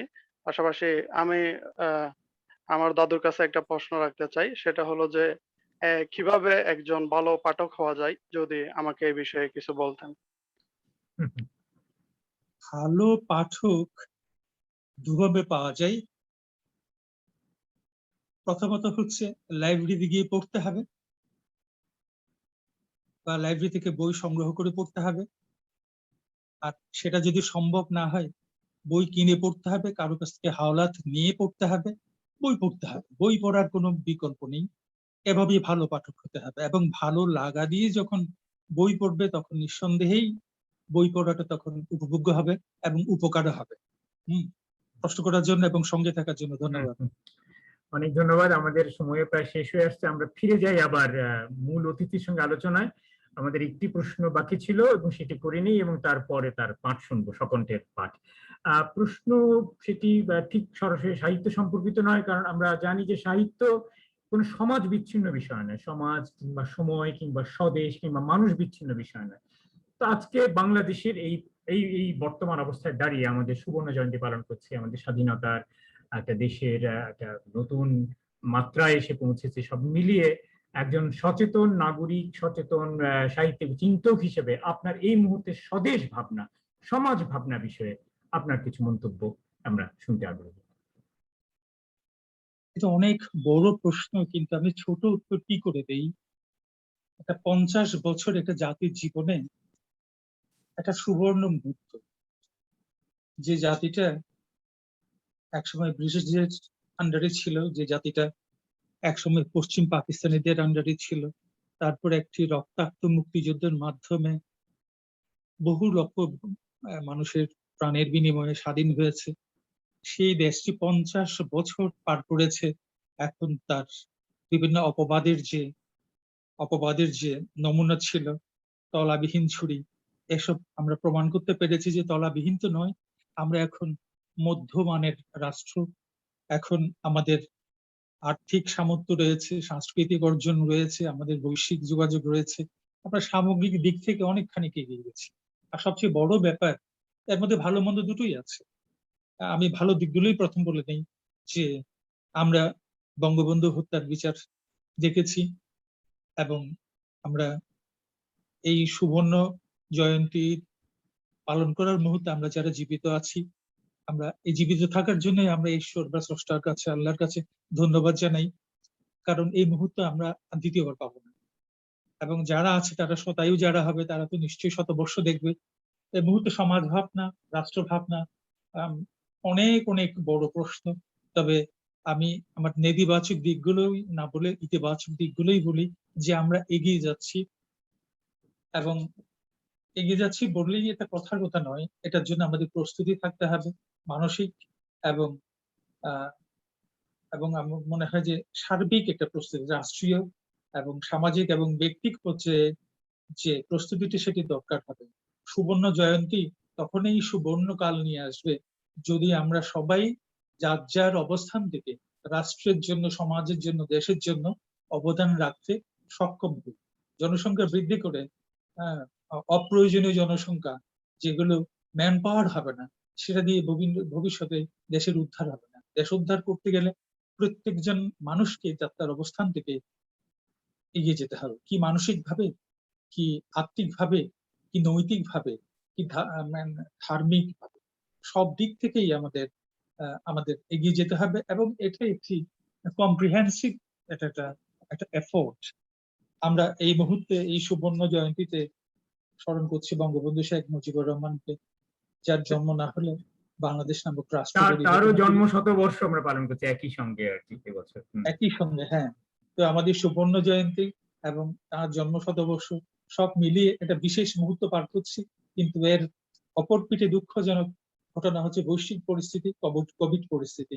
যাই হোক, আমি আশাবাদী যে আমরা সঠিক পথে এগুচ্ছি, সঠিক পথে এগোতে থাকবো, এবং এটিই হোক আমাদের সামনের দিকের বড় একটা যাত্রা। অনেক ধন্যবাদ। আমরা একেবারে শেষ পর্যায়ে, তবে শেষ করার আগে যা করে থাকি, আমরা আমন্ত্রিত অতিথির সকণ্ঠে একটি পাঠ শুনতে চাই। তো আপনি আজকে আমাদেরকে কি শোনাবেন, তার জন্য আমরা সবাই আগ্রহে অপেক্ষা করছি। আমি তো আবৃত্তি করতে পারবো না, আমি শুধু পাঠ করব। এবং আমি যেহেতু কবিতার জগৎ থেকে বিদায় নিয়েছি, আমার স্বরচিত কবিতা নয়, বরং অন্যদের রচিত কবিতার অনুবাদেই আমি শোনাবো আপনাদের। আমি টি.এস. এলিয়টের একটা অজনপ্রিয় কবিতাকে বেছে নিয়েছি, জনপ্রিয় নয়, অজনপ্রিয় কবিতাকে বেছে নিয়েছি। এটি আমার অনুবাদে 20 শতকের বিশ্ব কবিতার 37 পৃষ্ঠায় আছে। এটা কবিতাটির মূল কবিতাটির নাম হচ্ছে লা ফিয়াচে পিয়াঞ্জে। এটা ভার্জিলের ইনিড থেকে নেয়া, এবং এটার এপিগ্রাফ হচ্ছে ও কোয়াম ও মেমোরিয়াল ভির্গো। এটাও সরাসরি ভার্জিল থেকে, ইনিড থেকে নেয়া। এখন ইংরেজি তর্জমা করলে ওই ইয়েটা হয়, কি বলে, এপিগ্রাফটা দাঁড়াচ্ছে হলো O how should I call you virgin. এখন এই কবিতাটা বুঝতে গেলে আমি ছোট্ট দুটো কথা বলতে হবে। তিনি ছিলেন মোস্ট অবজেক্টিভ পয়েট, কিন্তু অবজেক্টিভ পয়েটও যে কখনো কখনো সাবজেক্টিভ হয়ে ওঠেন, এটির একটি বড় প্রমাণ হচ্ছে এই কবিতা। এই কবিতাকে দেখতে হবে তিনটা দৃষ্টিকোণ থেকে। একজন চিত্র পরিচালক, চলচ্চিত্র পরিচালক যখন একজন অভিনেতা বা অভিনেত্রীকে দিয়ে একটা অভিনয় অংশবিশেষ করাতে চান, যেমন ধরুন অশনি সংকেতে ববিতাকে নিয়ে সত্যজিৎ রায় যেমনটি করাচ্ছে, তেমনি একটা অবস্থান চিন্তা করে রাখুন। আর দ্বিতীয়ত হচ্ছে একজন চিত্রশিল্পী যখন একজন মডেলকে সামনে রেখে মডেলকে বলে এই করো, সেই করো, এভাবে দাঁড়াও, ওভাবে দাঁড়াও, আমি ছবি এভাবে আঁকতে চাই, এটা। আরেকজন শিল্পী, এখন লেখক, কবি তার কবিতাটাকে কিভাবে লিখবেন, তার একটি খসড়া যখন করছেন, তখন তার ওই ক্যারেক্টারটাকে কিভাবে দাঁড় করাবেন, এই তিনটা দৃষ্টিভঙ্গি থেকে কবিতাটা পড়তে হবে। এবং আমি এখন কবিতাটা পড়ে শোনাচ্ছি আমার অনুবাদে। আমি শিরোনাম রেখেছি কাঁদো নারী কাঁদো, টি.এস. এলিয়ট, এবং এটার এপিলগ হচ্ছে কি নামে তোমাকে ডাকি হে কুমারী। এখন আমি মূল কবিতায় প্রবেশ করছি।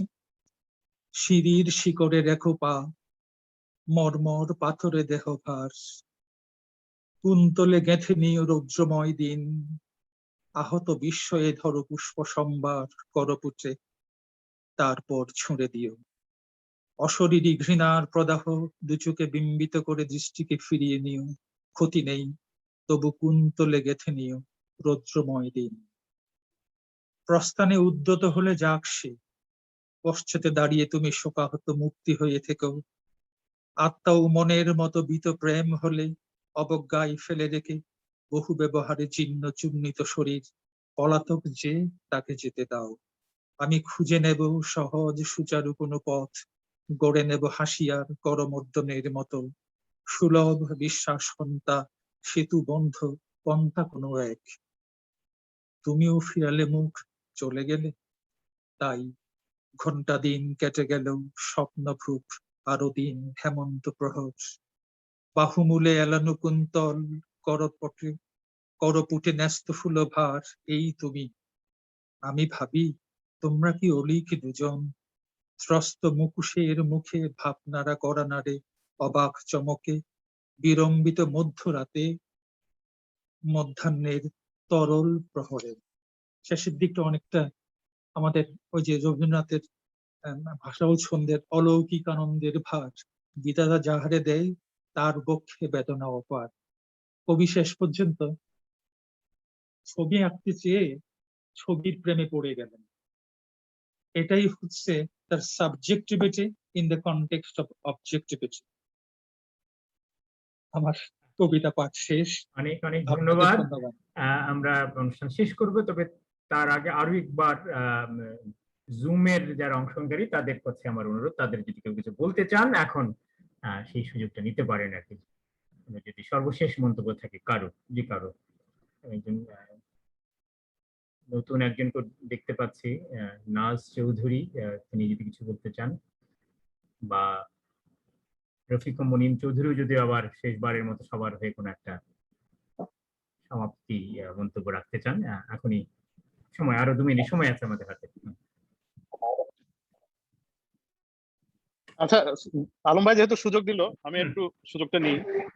স্যার, আপনি রোমান্টিক কবিদের আলোচনার প্রসঙ্গে তাদের নাম এনেছিলেন, তো ওড যেই ও ব্যাপারটা, স্যার আপনি তো মানে বিস্তর কবিতা অনুবাদ করেছেন, আর কবিতায় মানে আপনার যেই জ্ঞান গরিমা অনেক বেশি, এটা আমরা ক্যাড কলেজ থেকেই আমরা অনুধাবন করেছি। তো আমার প্রশ্নটা হলো স্যার, এই যে এটা জরা ভিত্তিক প্রশ্ন আর কি, ওর তো একটা জরা কবিতার এক ধরনের রূপ, তো আমাদের বাংলায় স্যার কি এই ধরনের ওড? এটা রফিক আসলে বাংলার যে টেম্পারামেন্ট, যে স্ট্রাকচার, যে মাইন্ডসেট এবং আমাদের টার্গেট ল্যাঙ্গুয়েজ যেটা, এটার কালচারাল কনটেক্সট যেটা, সেটার সাথে সব কবিদের টেম্পারামেন্ট মিলানো যায়। এখন ট্রান্সলেশনটা এই ক্ষেত্রে চ্যালেঞ্জিং হয়, বিশেষ করে খুব খুব খুব আধুনিক আবার শব্দ চয়ন যাদের খুব সাংঘাতিক ভাবে, যারা খুব ফেস্টিডিয়াস, তাদের শব্দগুলো ট্রান্সফার করা খুব কঠিন হয়। এরকম তুমি যেটাকে জনরা বলেছো, ওটা ঠিক রাখা অনেক সময় কিছুটা ডেভিয়েশন হয়, যেটা আমরা মাঝে মধ্যে করে থাকি। কিন্তু কনটেক্সট না পাল্টালে তো, যেমন আমার আমার ঠিক একটা জায়গায় মনে হচ্ছে হিপোপটামাস নিয়ে তার একটা কবিতা আছে, হ্যাঁ, ওখানে ওই যে আমি বোধহয় এটা অনুবাদ করতে গিয়ে এরকমই করেছিলাম যে দুর্যোধন বেষ্টিত দ্রৌপদী। এখন দ্রৌপদীর কনটেক্সটটা খুব ভালো বুঝবে, দুর্যোধনের ওই যে গোষ্ঠী সমেত তাকে যে একদম বস্ত্রহরণের জন্য যে ব্যাপারটা, এটা আমাদের এপিক মাইন্ড, আমাদের কিন্তু এটা কালেকটিভ মেমোরিতে আমরা এটা বুঝতে পারি। তো ফলে আমার যে ট্রান্সফার যে ইডিয়মটা বা ট্রান্সফার যে ফ্রেজটা, এটা অনেক বেশি প্র্যাগম্যাটিক। এই জন্য কোথাও কোথাও একটু ডেভিয়েশন হয়, সঠিকভাবে এটা এটা করা যায় না। যতটা সহনীয় মাত্রায়, এটা তো আসলে ইলাস্টিসিটি না যে যত টানলেই আমি চেঞ্জ করতে পারবো। তার প্রতি শ্রদ্ধাশীল থেকে, কিন্তু আবার একই সাথে আমার ভাষার সাথে শ্রদ্ধাশীল থেকে যতটা ট্রান্সফার করা সম্ভব হয় আর কি। এই জন্যই তো ফ্রস্ট বলেছেন ট্রান্সলেশন অর্ধেক হারিয়ে যায়, কিন্তু আসলে কি অর্ধেক হারায়? চা হারালে ফ্রস্টের এত অনুবাদ হচ্ছে কেন? অনেক অনেক ধন্যবাদ। আমরা একেবারে শেষ পর্যায়ে, আমরা শেষ করব তার আগে আমি ছোট্ট ঘোষণা দিতে চাই। সেটি হচ্ছে আমাদের পরবর্তী পর্বের অনুষ্ঠান বিষয়, সেটি আগামী বৃহস্পতিবার 22 তারিখ এই সময়েই সন্ধ্যে 7:30 অনুষ্ঠিত হবে, এবং আমাদের সেদিনের আমন্ত্রিত অতিথি হচ্ছেন আরো একজন এমনি নিভৃতচারী লেখক, বাংলাদেশের প্রবীণ লেখক, যিনি মূলত কাজ করেন শিশু সাহিত্য নিয়ে, যে জায়গাটি বেশ অবহেলিত এবং উপেক্ষিত, শিশু সাহিত্যিক কাইজার চৌধুরী। আমরা আগামী বৃহস্পতিবার তার কথা শুনবো, তার সাহিত্য ভাবনার সঙ্গে পরিচিত হবো। আমরা আশা করছি আপনারা যারা আজকে যুক্ত হয়েছেন তারাও সময় পেলে সেদিন আমাদের সঙ্গে যুক্ত হবেন, আমাদের এই আয়োজনকে আপনাদের সমর্থন জুগিয়ে যাবেন। ততদিন সবাই ভালো থাকবেন, সুন্দর থাকবেন, সুস্থ থাকবেন। আমি বিশেষ করে আমাদের অতিথি সুরেশ রঞ্জন বসাককে আরো একবার ধন্যবাদ এবং তার শুভকামনা জানিয়ে আমাদের আজকের অনুষ্ঠানের ইতি ঘোষণা করছি। শুভরাত্রি। সবাইকে শুভরাত্রি। সবাই ভালো থাকুন, নিরাপদে থাকুন। স্যার ভালো থাকবেন। আদাব। আচ্ছা। ধন্যবাদ।